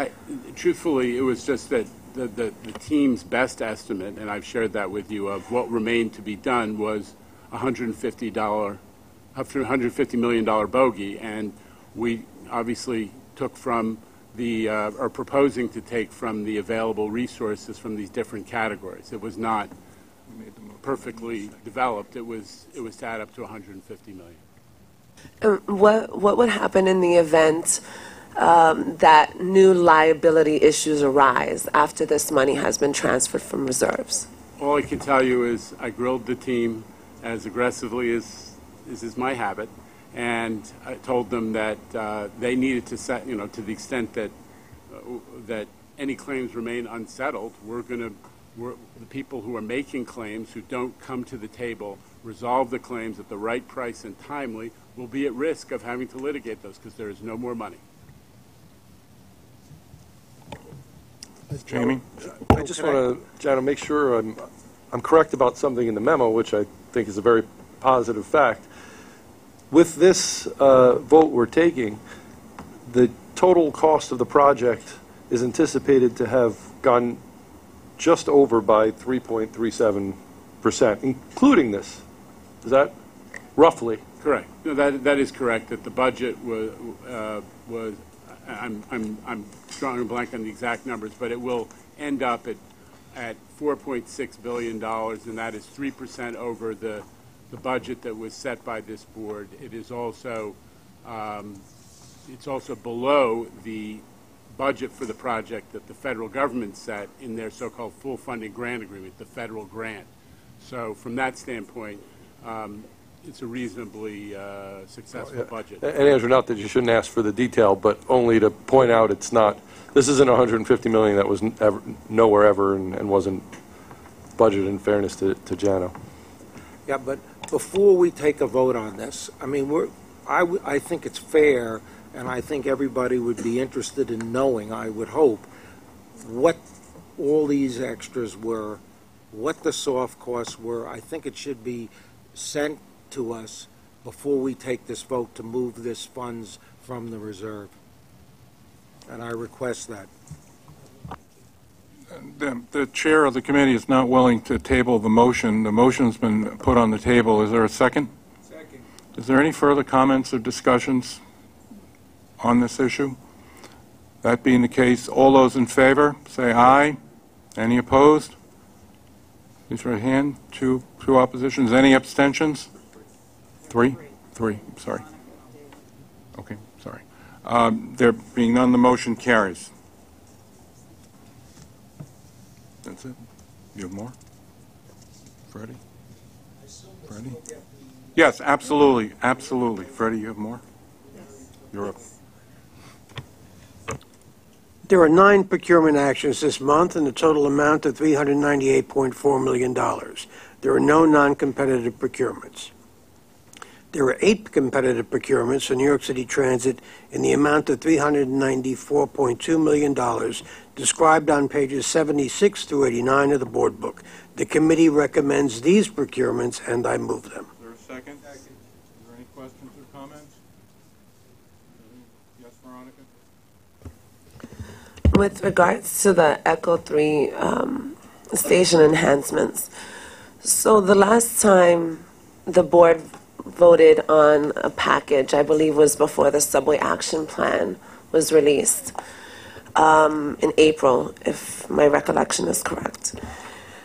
And since then, there's been a good deal of pressure on, with regards to fulfilling the full $856 million subway action plan and the contributions from the city and the state. I'm also particularly sensitive to the fact that this package does not include elevators, and I think comments raised by the public are incredibly important. I do believe that adding elevators into the project at the onset is certainly a better alternative than retrofitting down the road. So on that point, and then a second point about the pressure being put on New York City to contribute to the subway action plan, but still moving this package forward, I think is incongruent. I want to point out that I was one of the advocates that pushed New York City and Mayor de Blasio to come to its commitment of $2.5 billion for the capital program in October of 2015. Excuse me. And I think the city did have a responsibility to increase its contribution to the MTA capital program, and was glad to see the mayor meet that commitment at $2.5 billion. But I am uncomfortable actually moving forward with a positive vote for this package 3 of the ESI initiatives in light of this new pressure on New York City to put its half in, given a lot of the state budget maneuvers that we've seen, not just this budget season, but previous. So I just wanted to make that comment to explain my subsequent no vote. Yes. I think it's fair to say that all of us who've sat through months of meetings listening to the rightful desire for more stations to be made accessible all agree with that worthy goal. Just to put some people's minds at ease that it isn't deliberately not being done. In the case of this latest round of enhanced station initiatives, 72nd and 86th Street and Central Park West do not allow them. The topography, the geography, and the real estate above, and the fact that they're stacked, do not allow themselves, you know, the room really to do elevators. I'm not speaking for about 110th and 163rd and Amsterdam, but every station just doesn't lend itself. It would take, you know, the taking of property in some cases in order to make certain stations accessible. So while I share that very worthwhile goal, it isn't always possible. Chairman Loder reminded me that Parkchester Station, the elevator would be smack right in the middle of Westchester Avenue. So not every station is really is suited. We want to see more, and I'm sure that's everybody's desire, but it isn't possible for all 472 as much as we would love to see that. Is there a second? Yes, there has been a second. Are there any other comments? May I? Yes, ma'am. Echo. I think the board rightfully determined not to go ahead with the Judlow contract, the original one, and I don't have any disagreement with that under the situation. However, the Judlow contract, if my numbers are correct, was for approximately $5 million less than we're now giving out this contract to Echo.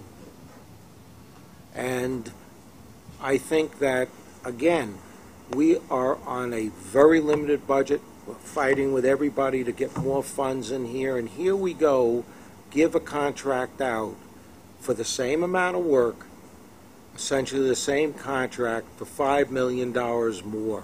Well, Echo, and I don't know the contractor, but I'm sure they want to do a lot of business with us, and I don't understand why we haven't negotiated this down so that we're giving out this contract for the same amount of money as the original Judlow contract.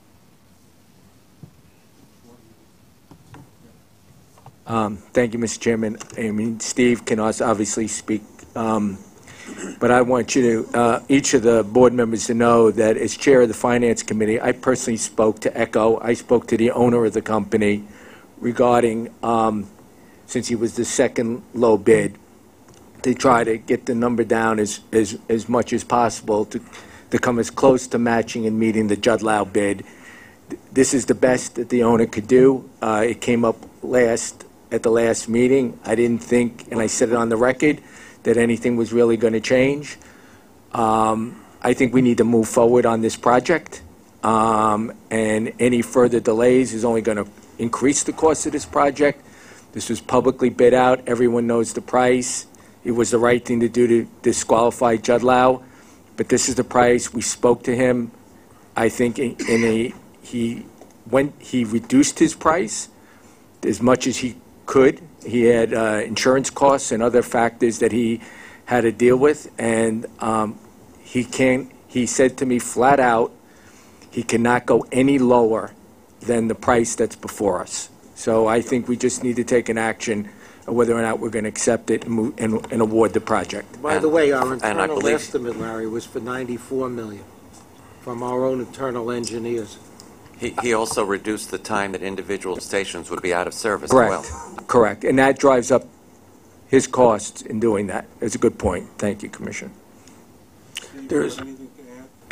No, I would just echo Commissioner Schwartz's statements. I personally contacted the owner of the company. They're very interested in the work, but that was all they could do. They really drew the line. And I will say that they considerably reduced the bypass time by 7 days at each. As a matter of fact, that actually made 2 of the stations a shorter bypass time frame than Judlow. So it's quite a comparable presentation, an offer.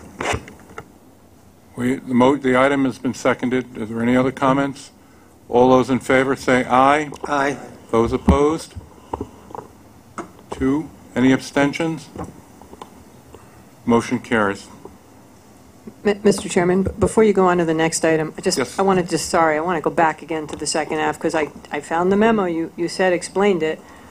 Partially, not fully. This is the sentence. With respect to cost performance, we expect at the end of all the additional work, acceleration, and future claims to finish approximately $150 million over the projected cost of $4.451 million. I think that you meant billion there, i.e. a 3.37 over budget.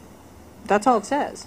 It doesn't have, I just voted yes because you said we were sent a memo that had a breakdown of all this, but that's all the memo says on the topic. So it isn't really, I don't know that it's the detail you were just asking for.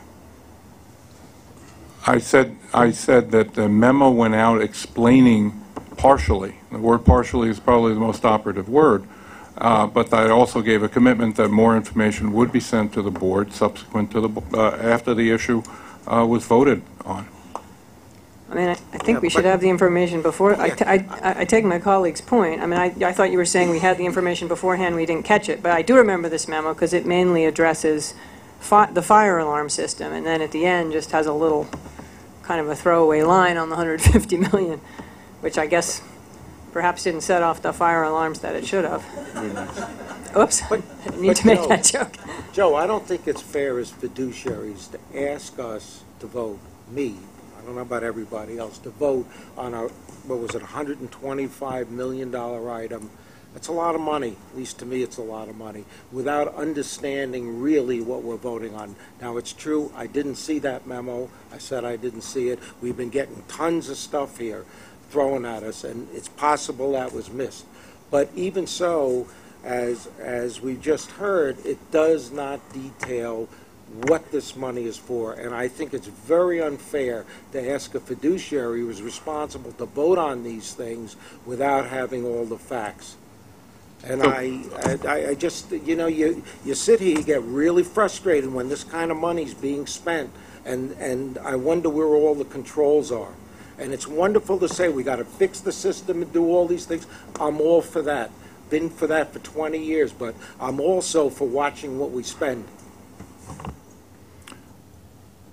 I will make sure that more information is provided to the members of the board. I would also encourage more board members to come to the committee update meetings that we have in between the meetings, as well as, I understand that, and I understand that, as well as the committee meeting on Monday, where this was discussed. It was discussed in the Transit Committee. Transit Committee meeting. Yes, David? Yes, just one issue. I think it's been brought up before. The timeliness of the delivery of these documents. We're a volunteer board. We're not making money off this when we all have jobs. It's very hard to really integrate some of this stuff and do what we should do as fiduciaries here. I would urge that we start to build in more time when we have the materials before we come into it. It's really becoming difficult now, and I feel that we're doing a disservice both to you guys on this board and the staff and to the public if we don't have a chance to really dig into this material, which every contract here is material. This is enormous amounts of money going out the door. And for us to be voting, and we believe the staff, I've been incredibly bright, but I haven't had time to assess some of this stuff. So I urge you. I'm getting mixed signals from members of the board. Sometimes I get emails thanking me for getting the books in advance much earlier than they've been. Right. I will endeavor to get the books out as quickly as possible. I've started working with staff to make sure that if, there used to be a policy that the book had to be complete before it was sent out. Those days no longer exist. If the book is partially complete, it gets sent out and then updated again, and notice goes out via email that director's desk is available beforehand. I grant you the printed version might not come in earlier, but we put it online and make it available. Thank you, sir. Mr. Chairman? Yes. And I can assure all of my colleagues that this was discussed in a robust way, not only in transit, but also in CPOC, and also in the briefing that takes place before that. Now,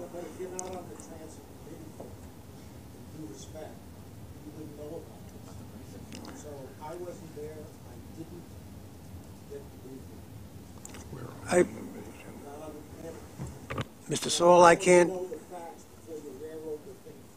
This is, Mr. Saul, I don't think you meant to use the word railroad. This was fully discussed. This was discussed in a robust way, as I pointed out, in 2 committees of this board and at a briefing, and we asked a lot of questions about it. I think Mr. Lieber is here to answer any further questions about it. I mean, he has said this project went over 3.3%. We've got to pay for that somehow. We're not paying for it from other projects. That's an important point that I don't think Jano made here. But it was discussed previously, and that was rejected as an option. They had to find the savings in their own programs. They did, and this was done to the benefit of this project and not to the detriment of any other important capital project that we already have. Just want to assure you of that.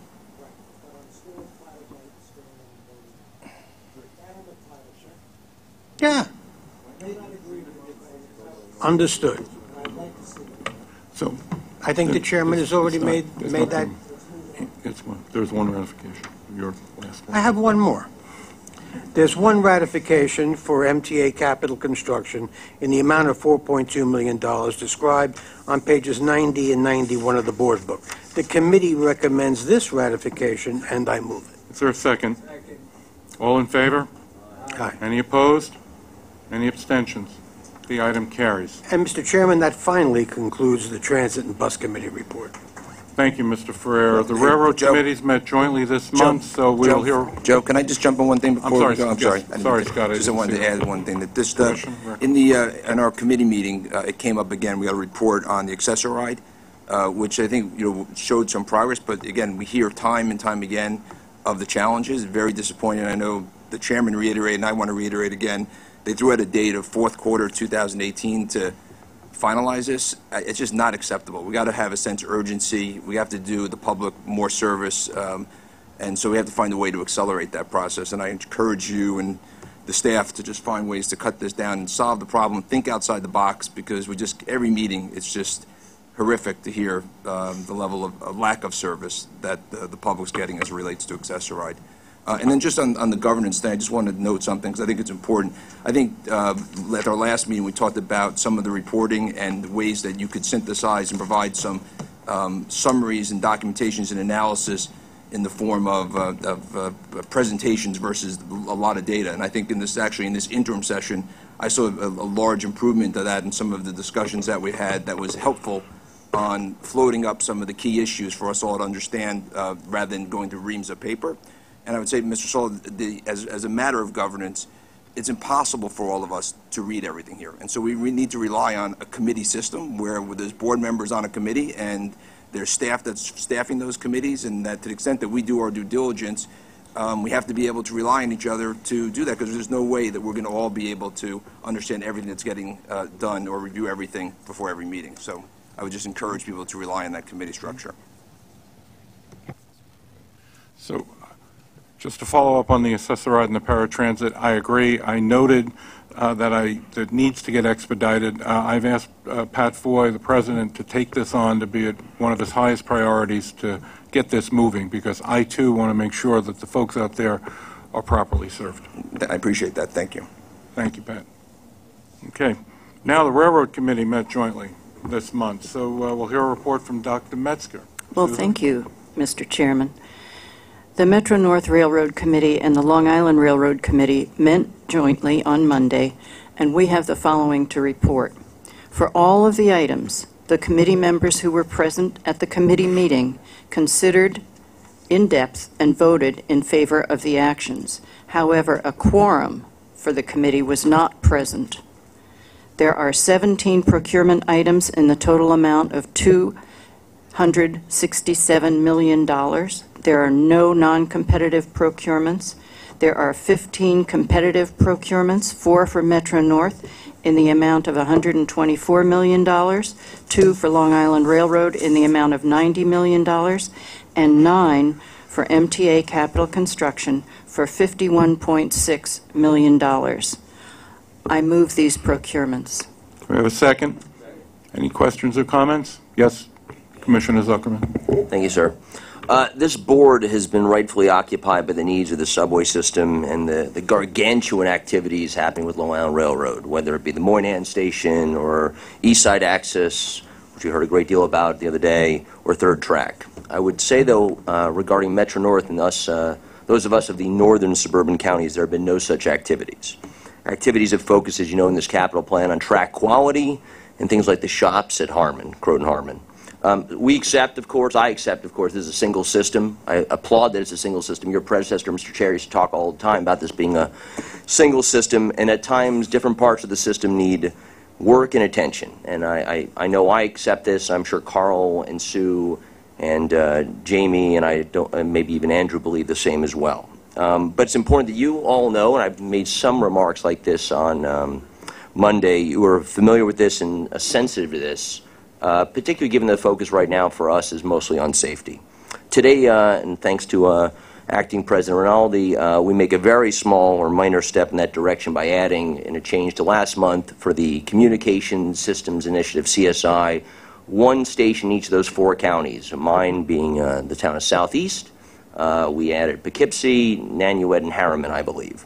So prior to that, there were no CSI packages for the northern counties. There were for the Bronx and Westchester. I think it's a good step forward.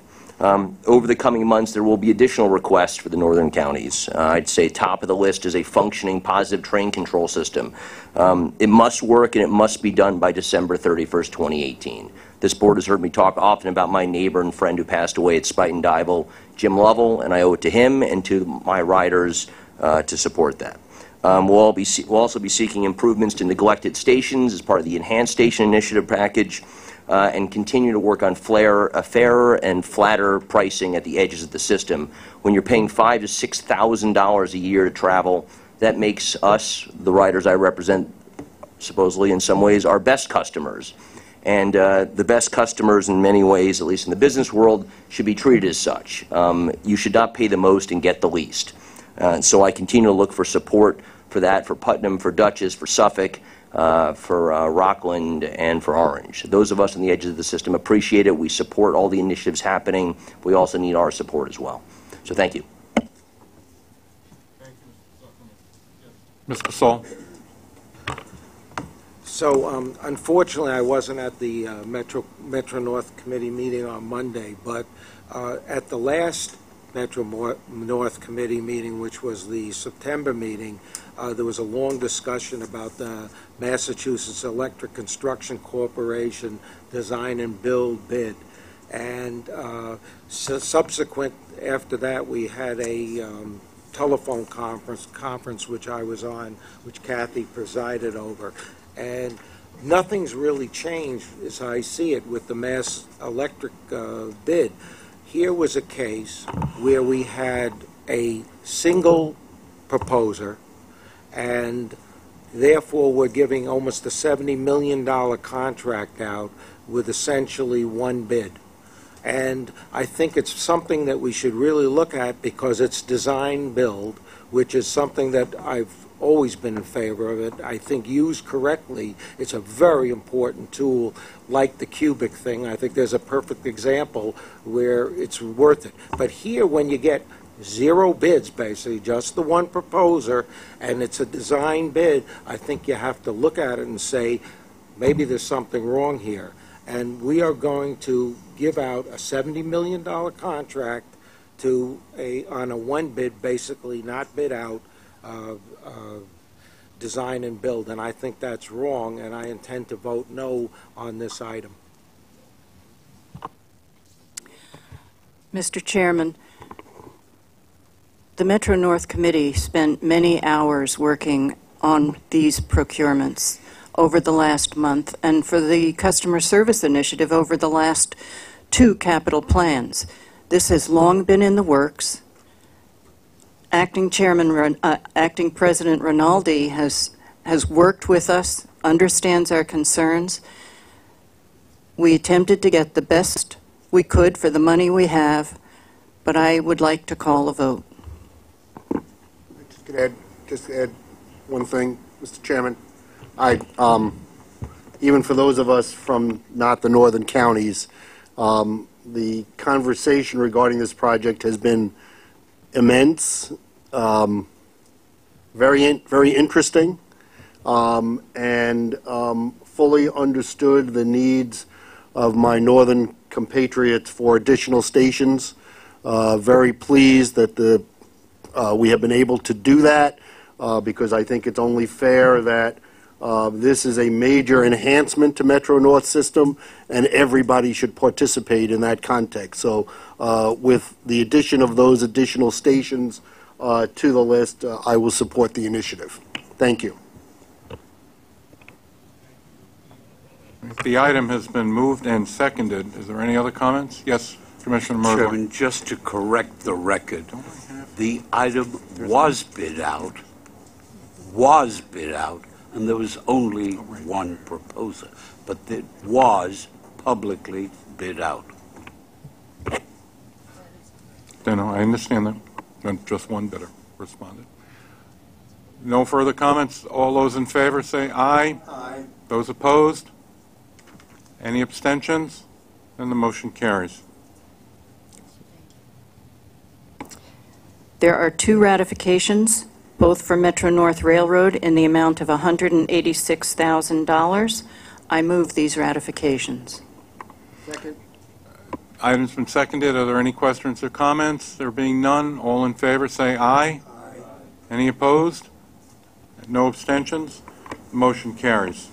This concludes the report. Thank you, sir. Thank you, Dr. Metzger. Now, our last committee report is from Bridges and Tunnels. Commissioner Mertler. Mr. Chairman, the Bridges and Tunnels Committee met on Monday, and I report the following. There is one competitive procurement action this month totaling $1.74 million. The committee recommends this procurement, and I move it. Do we have a second? My item's been seconded. Any questions or comments? There being none, all in favor say aye. Aye. Any opposed? Any abstentions? And the motion carries. There are no non-competitive procurements and no ratifications, Mr. Chairman. This concludes the Bridges and Tunnels report, and I thank you. Thank you, Commissioner Merdler. Now we go to other business, and I'd like to recommend Commissioner Vanderpool, who wants to have a discussion and then introduce a resolution. Thank you, Mr. Chairman, and thank you to the staff who prepared this draft resolution. You will all recall that the topic, or I proposed a draft resolution last month for consideration, which would modify our advertising policy to ban alcohol ads. And there was some subsequent discussion, and I withdrew my resolution to allow for the board to have continued discussion about this topic.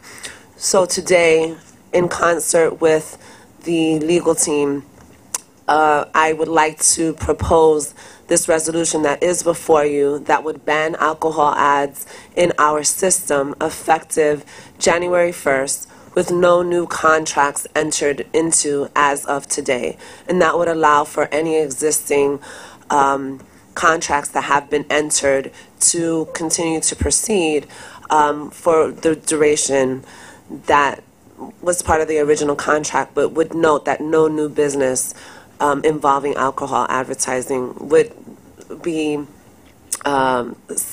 entered into as of today. So I'd like to propose this resolution for your discussion and your consideration and ultimately your approval. The rules of the authority require that this requires first a vote to open up the discussion. Subsequent to that, there would be a vote and then on the item itself. So the first vote is one in which to continue to open the floor to discuss the resolution, the issue, and then the resolution. I'll move the motion. It's been seconded. Let's have our, all in favor? Aye. Any opposed? Who's first?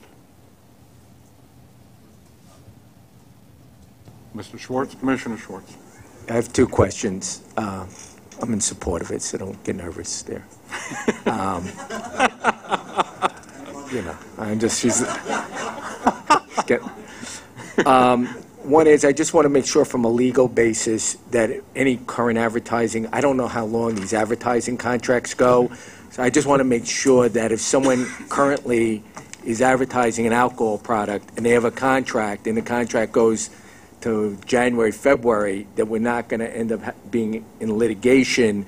So whether it's January or whenever the existing contract expires, it can't. I just want to make sure that that has been addressed. And the second thing is, I just would like to understand what the definition of alcohol products are. So I'll give you an example. Cough syrup has some amount of alcohol in it. So under this resolution, could you not advertise for cough med? I just want to understand what an alcohol product is defined as under this resolution. Elaine? First of all, the paragraph 2 of the proposed resolution provides that it won't have any effect on ads that have already been contracted for. That includes ones that are on display now and ones that will continue to be on display through the end of the year, since there are prospective buys that have already been entered into. Secondly, by alcohol products, we mean alcohol beverages, not cough medicine, not events sponsored by alcohol companies, but we're talking about alcohol beverages that are consumed. In my words, in layman's terms, I would consider it to be beer, wine, and spirits. Right. Yes. I'm wondering if the contract that we undertook with Outfront, does that increase the amount of advertising space we have, or does that just replace our existing advertising space with digital content? I mean, would the new Outfront contract, for instance, perchance be able to make up the loss of the $2.3 million? Yeah, part of the discussion that we had, I think, at the previous meeting was that we thought we could, the staff thought it could be made up over a few years. They weren't tied down, but they did think that even there would without be the the Outfront digital. It's separate from the digital. It's just that we're looking at all the advertising. It's just as if an alcohol beverage would be replaced with cough medicine, as an example. Thank you. Commissioner Metzger. As you all know, Metro North has some special issues to deal with. We are both contracted by and contract for services on our commuter rails. Because on occasion, the cars in our consists are not our own cars, I don't believe that Metro-North is in a position to guaranteeing that the cars that comprise our trains will have no advertising. I ask only that you give us time to talk to New Jersey and the state of Connecticut in order to try to work this out for Metro-North. I understand the board's concerns. I share them personally, but we do need to work this out with 2 other states. So it's my understanding, if anybody has any other information, please chime in, that to date, neither state has requested advertising. Most recently, Connecticut has brought it up in connection with the potential for the cars that they own to wrap them That's and to correct. advertise. But they've never done that before. That's never been an issue before, but it has come up now in this instance that the governor of the state of Connecticut would like to start selling alcohol again on the trains. Correct. In the state of New Jersey, because on occasion our trains are being repaired, we would have to endure a short consist rather than have a full consist if we can't use New Jersey Transit trains. We do, I'm always fighting to have the Metro-North trains and cars on the Metro-North line, but it doesn't always work. So that's a different kind of issue, but similar. Do you think it's Kathy, and then while Yeah, I just Kathy- want to clarify Yeah. a couple of things. The trains that we're talking about that are sort of the specific, kind of strange case are the potentially up to 10 cafe cars that Connecticut will purchase on its own dime. These are 100% purchased by the state of Connecticut. They're in the process now of developing a prototype cafe car, and then based upon the board-approved purchase of additional MA cars, they have the option to purchase, they have the option to convert up to 9 additional cars as cafe cars. So they have indicated that for those 10, they would like, as a way of defraying some of the costs of the cafe car operation, to potentially brand the insides of those cars, potentially with alcohol advertising or some partnership with an alcohol-themed vendor, and also potentially wrap the cars in the same way. So you're talking, it's not the entire fleet, you're only talking about those 10 cars. The other thing that I would say is that Connecticut stations are under the control of CDOT. That's not us. So whatever is arrived at today, we do not believe would have any bearing upon those stations which are owned by the state of Connecticut. We do not, it would really be up to them in terms of whether they wanted to follow this policy in terms of banning alcohol ads in those stations, which Right. are their stations. So this resolution only pertains to MTA property. Yep. So that question, does there need to be a carve-out for Connecticut for this particular issue going forward, which would obviously be subject of a further conversation between on this board as well as with the CDOT, the State of Connecticut's Department of Transportation, because I'm not sure, given the sense of the board, that there is a desire to sell alcohol, at least in the state of New York, on their trains. Do whatever they want with their property in their state. That issue is still to be determined. If it's restricted to the MTA property, then even advertising on the New Jersey Transit trains, which might be part of our consist, would be excluded. Would be so that excluded. solves Yes, that that is issue correct. too. That does solve that issue. I do not believe we control the advertising on the New Jersey Transit trains.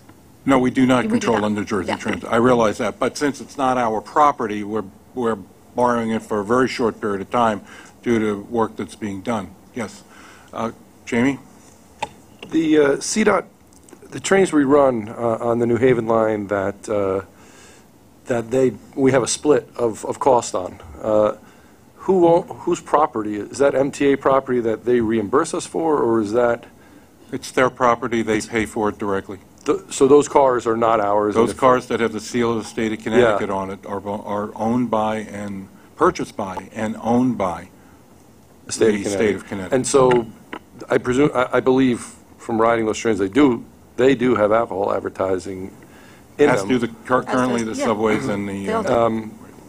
And they keep that revenue? No. In the state of, they're just asking to look at wrapping these new 10 cars. The current construct that we have with advertising is done by the MTA and kept by the MTA. Okay, so we're not hurting them. No. The wrapping thing's a different question. Absolutely. We're not doing anything negative to them. Very different question. Okay, Very and by the way, I'm generally supportive of it too. I just want to make sure we don't... No, it's a good, they're very good with questions, because the nuance here can be problematic in the long run if we don't work it out. Commissioner Merdler?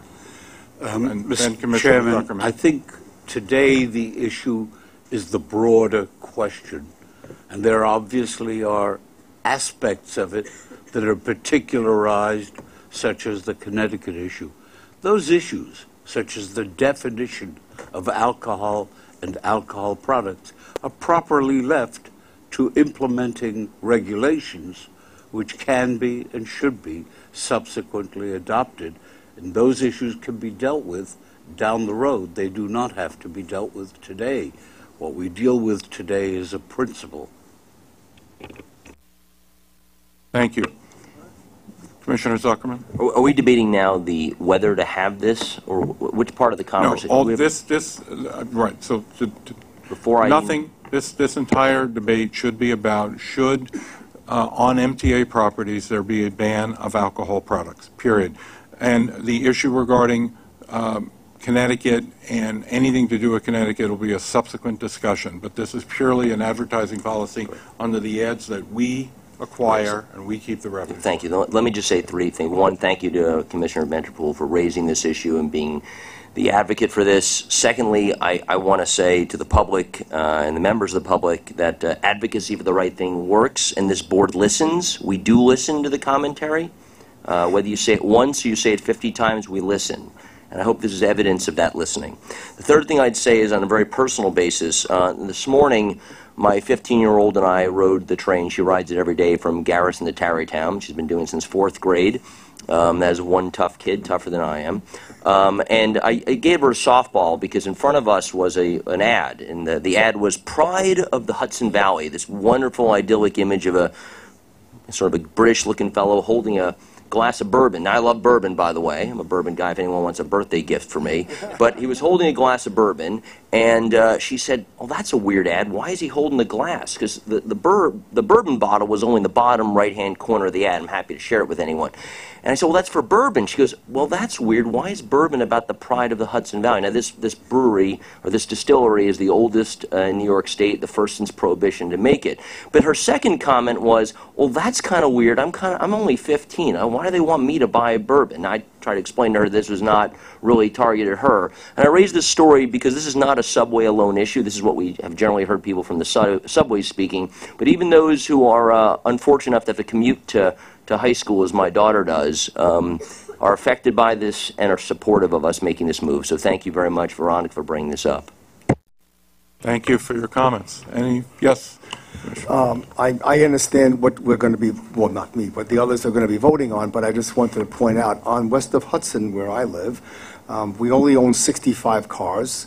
So good question is, the person who is putting the advertising in the cars, can the company be told not to put them in our cars? Because we only have 65, and most of the time I ride trains there, I'm riding in NJ Transit equipment. Kathy? You know, Randy, I have to look at that. My initial reaction is probably not, but I mean, this is sort of coming at us, you know, a little bit last minute. So I want to look at, I actually want to look at both things more closely. I want to look at the New Jersey Transit relationship a little bit more closely, and also some of the intricacies of the CDOT, because, you know, actually it's a 65-35 split in terms of who pays for the cars. So I think we need to understand a little bit better in terms of how this would play out on the rolling stock, as well as, you know, as well as the 10 cafe cars that we talked about a little while ago. Randy, it's among the assets that are totally owned by us is what this is going to control. When we have these other split scenarios, it will be complicated. And as Commissioner Merdler said, we will put together regulations, rules and regulations to be able to govern this, so there'd be an opportunity, again, to look at this when we have these things on the margin, which is what I put this in. Commissioner? Sorry for continued commentary here.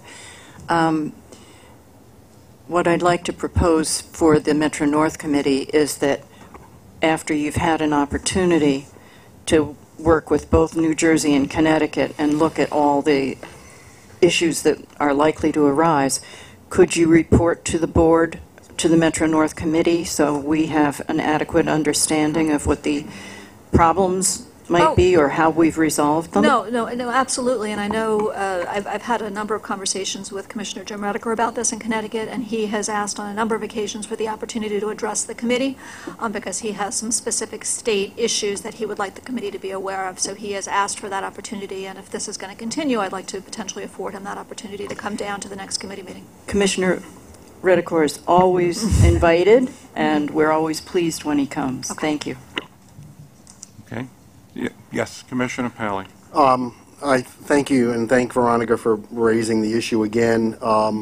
There were some, including myself, who would have hoped that we would have gone further today or had the ability to go further with the other two issues relating to alcohol, which is one, the Connecticut situation as to what's going to happen with their cars, and second, a long-standing issue of mine is whether this authority should sell alcohol itself. I understand we're not getting to either of those. I hope we do get to both of those at some relevant time shortly, because I think doing one without the other two is to some degree, I don't want to use the word inconsistent, but doesn't show the full force and effect of our concerns of alcohol on our clientele, whether that clientele is young or old in that context. So I will support this resolution because I think it's very important as a first step. I'm hopeful there will be other steps following. Thank you, Mr. Chairman. Further comments? Yes, Ira. Yeah, just one brief comment. I made this at the last meeting. I want to make sure it's understood because we said we assume advertising inside the transit vehicles. Last few summers, there was advertising on the outside of the Long Island Railroad's double-decker cars, advertising Heineken. I know from a number of people that was not appreciated for this particular reason that we're discussing here, the impact on the communities and the children. So I think this is a good step forward, especially to not have the advertising where large numbers of various populations could see them and be influenced by them. Thank you. Great. Are there any further comments? Commissioner Vanderpool will entertain a motion. Yes, I'd like to propose a motion to adopt this resolution. Second. Item has been seconded. All in favor, say aye. Aye. Any opposed? Any abstentions? The motion carries. Congratulations. Mr. Chairman, may I make a very brief remark? Sure. So I want to thank you for your support on this resolution, along with Helene and her legal team for providing very thorough research to this board for consideration. I'd like to thank my fellow commissioners for their legal expertise, raising a lot of issues with regards to the other states in which we contract services and/or operate, and the members of the public, particularly BAFT, for their well-reasoned and well-documented research. Commissioner Jones? Yes, I'd like to raise something, though I realize it may be somewhat politically fraught, given all the tensions here. At some point in the future, I would like a discussion on the scope and duration of the governor's executive emergency order, particularly as it relates to procurements. I'm not so... If I may, yeah. just... I was about to enter into a motion to convene an executive session to discuss, among other things, the collective bargaining agreement. The among other things is exactly this issue. Okay. So I'd be more than happy to have a robust conversation about Thank you very much. Okay. So now I have a motion to convene an executive session to discuss. Can I just ask a question? Why is that an executive session? Usually we do personnel matters in executive session, but not procurement matters. Legal issues as well as labor-related issues have always been done in executive session. But the procurement's not. But the discussion. Is there a legal issue? The discussion of the application of the EO raises a legal issue that should be discussed and is exempt from the open meetings law. Privileged matter. Can I raise just a quick unrelated item before we go into executive session? Yes. Yeah, at the last meeting I raised, and one of the speakers brought up the concept of an independent commission to reevaluate the approach to our construction. I've said before, I think we need to reinvent how we invest, and one of the things I would recommend, if possible, some subcommittee of the board and staff where we focus on our contracts, our procurement, all the different elements here that is making our costs that much more than we believe they should be, and it's something I think that we need to take a sort of a clean piece of paper and try to figure out how we can do things more efficiently, make our dollars go further. So if that's something you would take into consideration, I'd appreciate that. We have, and Jano and I have started discussions about this, as I have with Pat Foy. We do need to find a way to look at the costs that we have on the capital side. Actually, Joe, just on that, I wasn't going to comment on that, on anything the public speaker said, but Councilwoman Rosenthal talked about international best practices, and there's a constant comparison between construction in New York City and capital expenses in New York City. And the New York City Council and others that want to make comparisons between New York and Paris, and even London for that matter, when we sign project labor agreements in New York City, they don't take into account the fact that in Paris and in London, there's real national health care that's not built into project labor agreements. There's real national retirement systems built into, not built into project labor agreements over there. And once you factor in all those costs, which they're not doing, right, it kind of levels it off a little bit. So if you want to talk about international best practices, maybe the first international best practice to begin with is to bring socialized medicine to America. That would be a good best practice to bring here because it would level off the cost of project labor agreements. And if we're gonna have a real apples to apples discussion, have it, but don't cherry pick in New York City why it costs so much, and then go to Paris where half the costs of construction are covered by the government, including real paid family leave, and try to make that direct comparison. It's simply not fair. John, And any kind of subcommittee that the MTA develops needs to look at that. John, I prepared a letter to Helen and to Udonis, the two members of City Council who were here and who both had meetings last week and press conferences and responded to theirs. I'll send that letter to all of the board. Incorporated in that letter was exactly what you just discussed, the actual cost. When you compare a lot of what we do in this country to foreign countries and don't take into account everything that's left to the private sector, health care as well as retirement benefits across the board, we need to look at it on an apples-to-apples basis. I will make sure that my letter gets sent to all of you today or tomorrow so that you get to see the response. Then I would just to add, I think it goes beyond just the labor cost. Obviously, we heard from Jano on your report, for example, on East Side Access and the challenges that are being faced there with the procurement, the coordination, the contracts, and the sense of urgency you're trying to bring to reset that deck. So there's a lot that's got to be reviewed here that could help us do things more efficiently. Right. And I think a lot of what Jana was talking about is a coordination on our side, because it's not to a separate company in capital construction then turns around and hands it over to the Long Island Railroad. They have to start working today as a team so that the handoff is not as abrupt as it's been in the past, and we need to, that's really at the core of what he needs to do to integrate it. But it has a lot to do with the cost, because if CC builds something that the ultimate, their quote-unquote client doesn't want, then we have to go back to the drawing board. That coordination is on us as well, so I fully understand that. Now then, we have a motion to convene an executive session to discuss, among other things, collective bargaining pursuant to Section 105(1)(e) of the New York State Public Officers Law. Do I have a second? All in favor? All, any opposed? Motion, one opposed. Motion carries. And now we'll be in executive session. We'll come back to briefly discuss what actions, if any, were taken.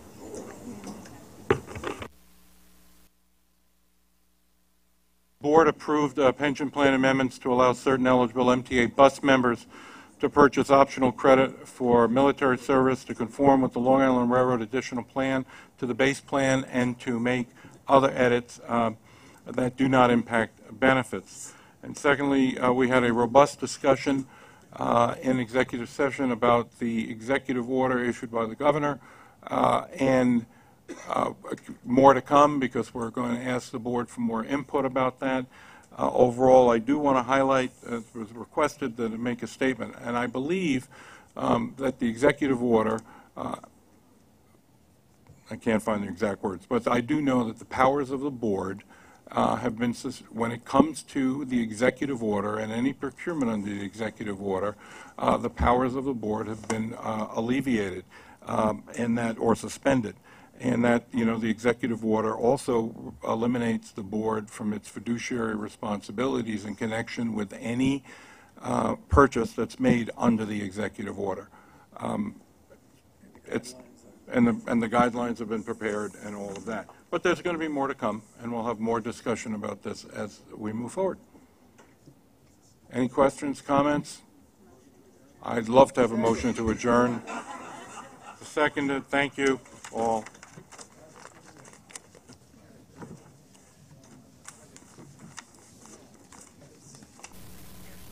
Good afternoon. Mr. Mocker, great to see you again. See everyone again. How was the ride this morning? A nice ride down on the Lexington line. That's great. Mining trip. Can you tell us about some of the changes to the action plan? You mentioned last month that the financial details may dictate what you are able to do when it comes to the subway action plan. Are you dialing some things down? Are you going to be working on other things given the way that this is going to be funded? So it's a two-part question. As I've said regarding the funding, that, you know, come January, if we don't have a partner in funding, that we're going to have to, we won't be able to hire, so it'll take longer, which is unfortunate because this is a problem that I think can be corrected to get to a state of reliability in a very short fashion if we had the money to do it. It just means it's going to be stretched out over a longer period of time. But what we have found in the subway action plan is, and it's been discussed a little bit publicly, I think it was at the in the Transit Committee meeting, how John Samuelson talked about how the workers, how he has never seen so many people in the system at night and what they're doing.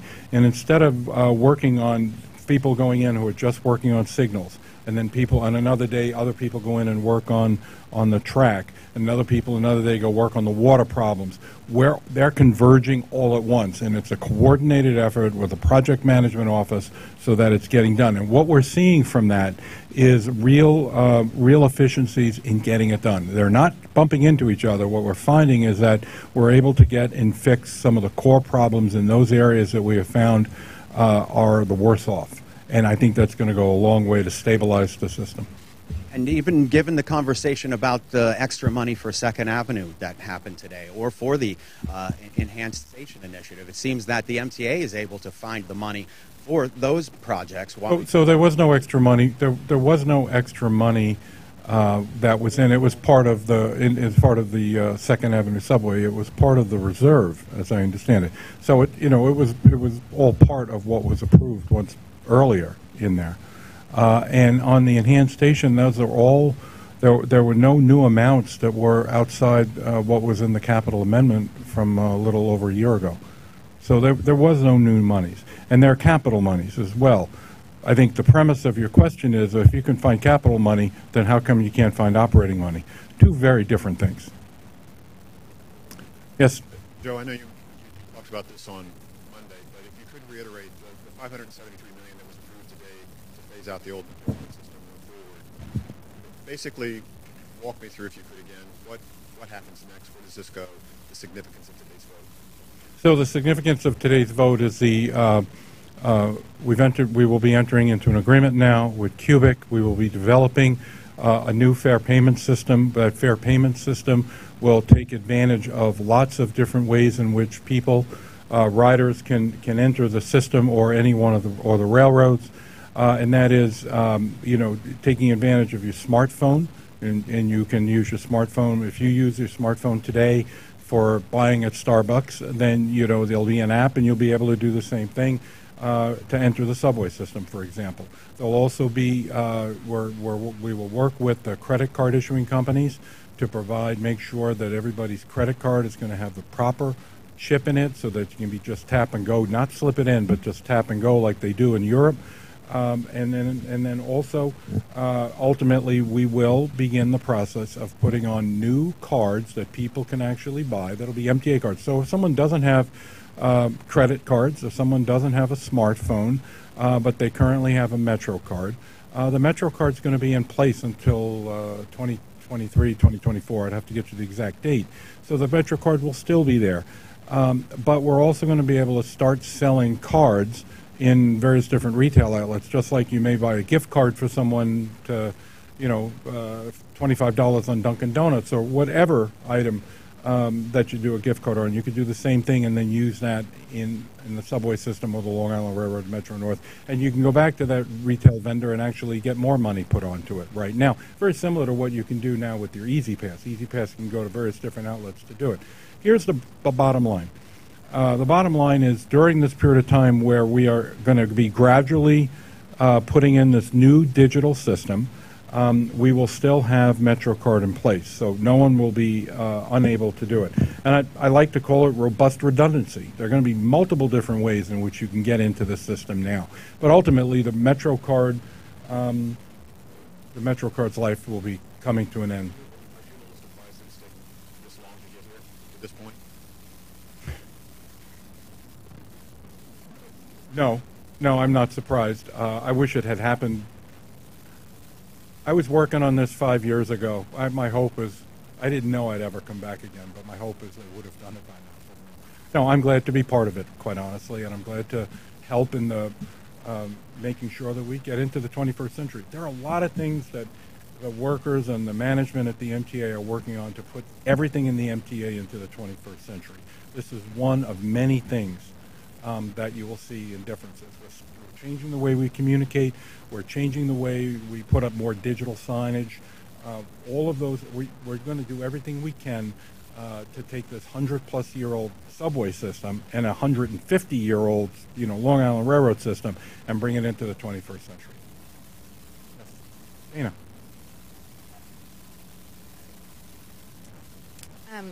Can you tell us how many procurements have been made under the executive order and what they are? I don't have the list with me. I'll ask John to be able to provide you with the number of what they are. They're, the bulk of what we've spent has actually been in payroll and overtime and new hires. Those don't require procurements because I've not gone above the existing headcount level that's been approved by the board. But John will be able to take care of that for you later. I'm sorry. So Boston has the Charlie card, London has the Oyster card. When the cards with the little magnetic strip retire, does the name Metro card retire? And what do you want to see it called? Not there yet. I'm not going to be able to answer it on the spot. I know it won't be the Joe card. That's for sure.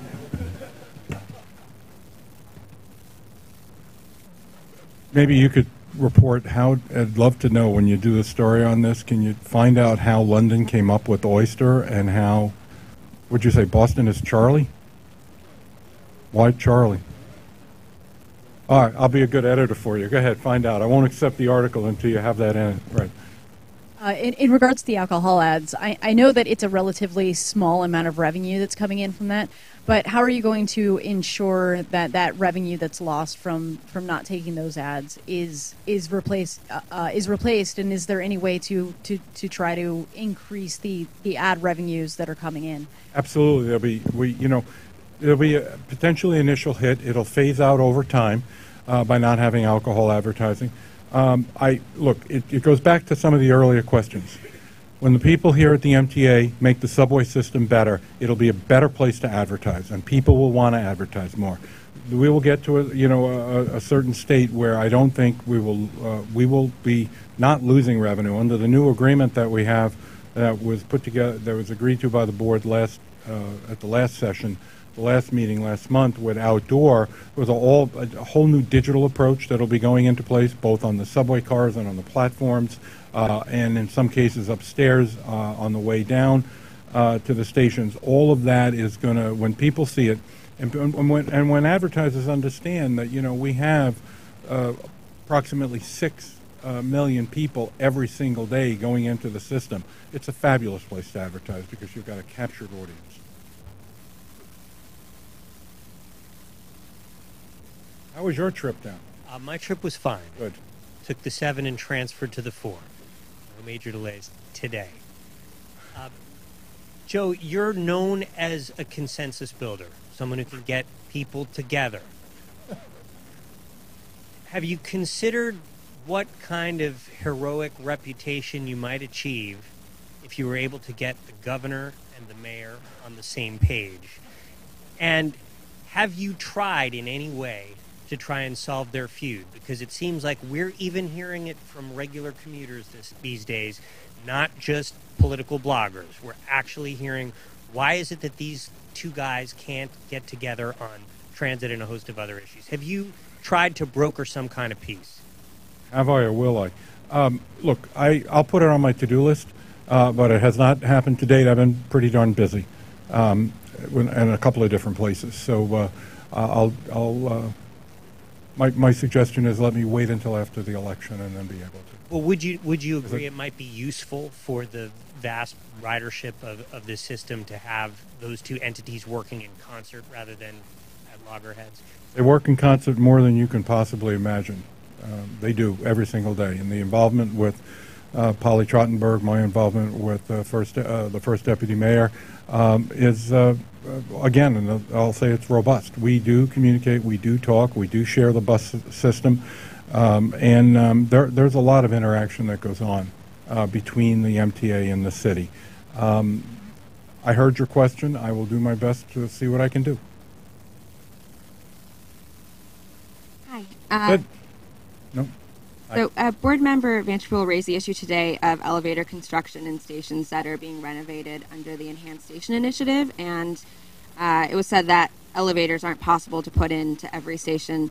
I wonder if the 31 stations that are being enhanced through the ESI initiative have been deemed ones where it's not possible to put in elevators. That's a really good question, and a note that I made to myself during the meeting to look at all of them.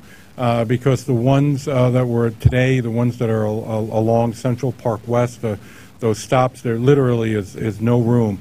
If you ever go to like the 72nd Street stop on Central Park West, the downtown and uptown are on top of each other. They're very, very narrow. There's no room to put an elevator in the way they were constructed 100 years ago.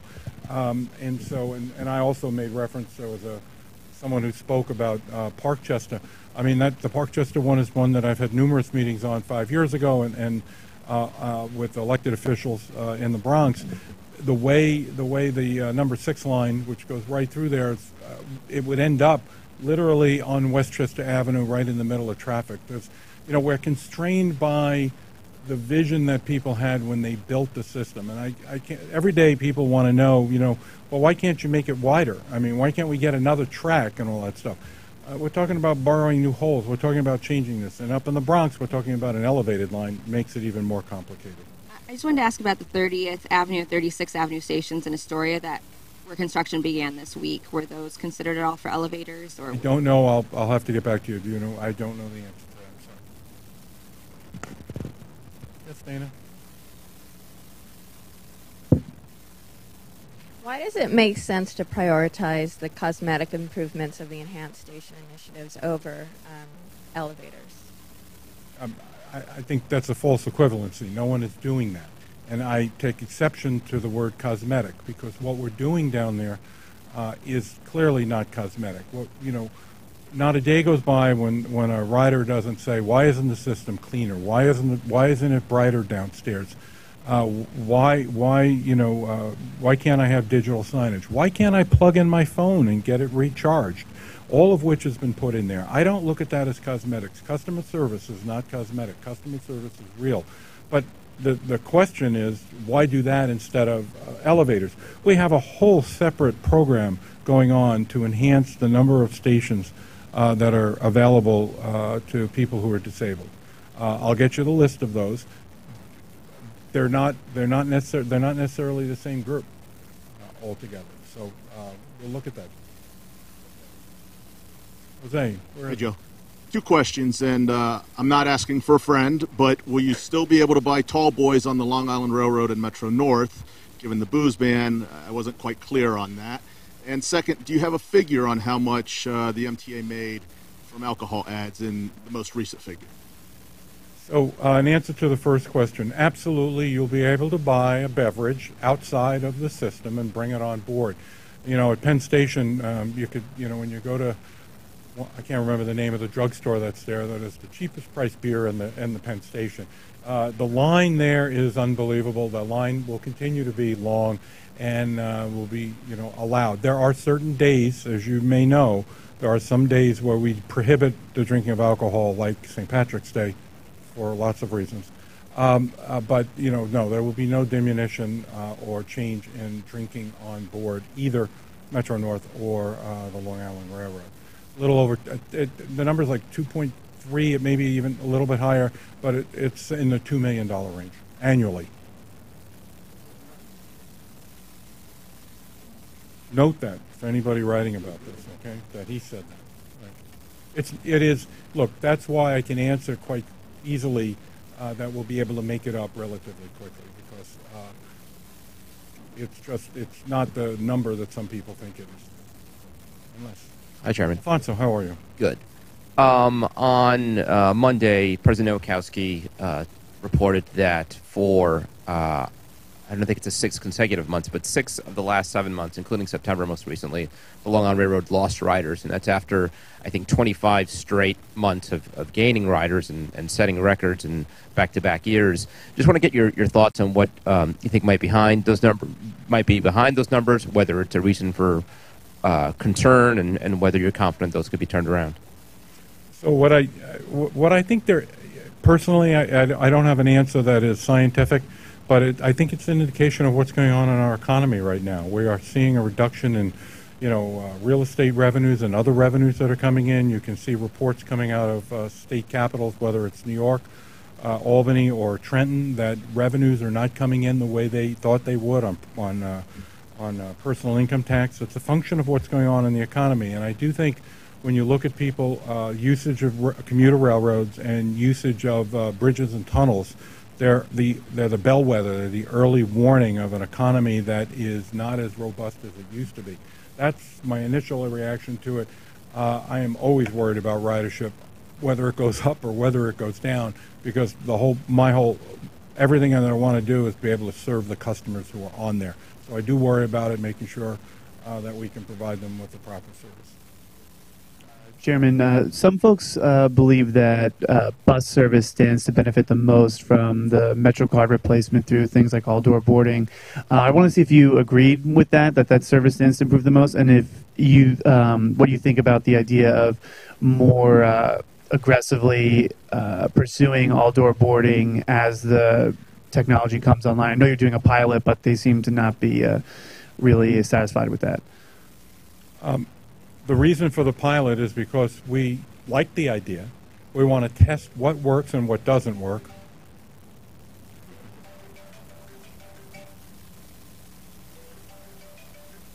Sorry. We want to test what works and what doesn't work. And then we want to roll forward with a program that works. Look, one of the points of the new payment system when it comes to buses is to be able to get them on and off. The number is about, 20% of the time, 22% of the time, something like that. The bus is stopped while people are getting on and getting off. Anything we can do to reduce that obviously gets the passengers to their location faster. That is absolutely a benefit of the new system. I will tell you. You asked me a question: is it the number one? I haven't. It's hard to rank that. It clearly is the number one when it comes to buses, being able to have all-door approach into it. But when it comes to the subways as well, there's all kinds of things, advantages of having the tap and go. I do believe it does, even though you may find the swipe is almost instantaneous. Believe me, what I've been able to observe in places that have the tap and go or the wand and go, it's not even a tap, it moves a lot faster. And that's important. Chairman, in statements earlier this week about the homeless on the subway, spurred by the photo of the guy sleeping underneath the seat, you had mentioned that the city could be doing more. The response from City Hall was that that was a criticism of the police department. What can we say today about what the city should be doing for the MTA financially and where it comes to the homeless and other law enforcement issues on the So the no way, shape, it was taking my words and saying it was criticism of the NYPD and while they said it, it's completely and totally inaccurate. I have enormous respect for the NYPD and what they've been able to do in the reduction in crime, making this the safest large city in America, making it a place where we're seeing some unbelievably high levels of ridership because people are living all throughout the city. That being said, I think that the NYPD actually patrols the subway system, and I think as the mayor said, and the mayor rightfully said, I think that I'm going to paraphrase him now, and hopefully I'm close. We can do more, and I applaud that. I actually said that yesterday. I applaud that approach. There is more to be done. The subways are not a place to sleep, and so. I will work very, very closely with the NYPD and the Transit Division as we move forward. To follow up on the budget, getting the subway action plan funded by the city, what's the latest you can tell us about that effort? Before this is the last meeting before the election, the last big chance for us to hear from you on that. There are conversations. That's all I'll say. Thank you.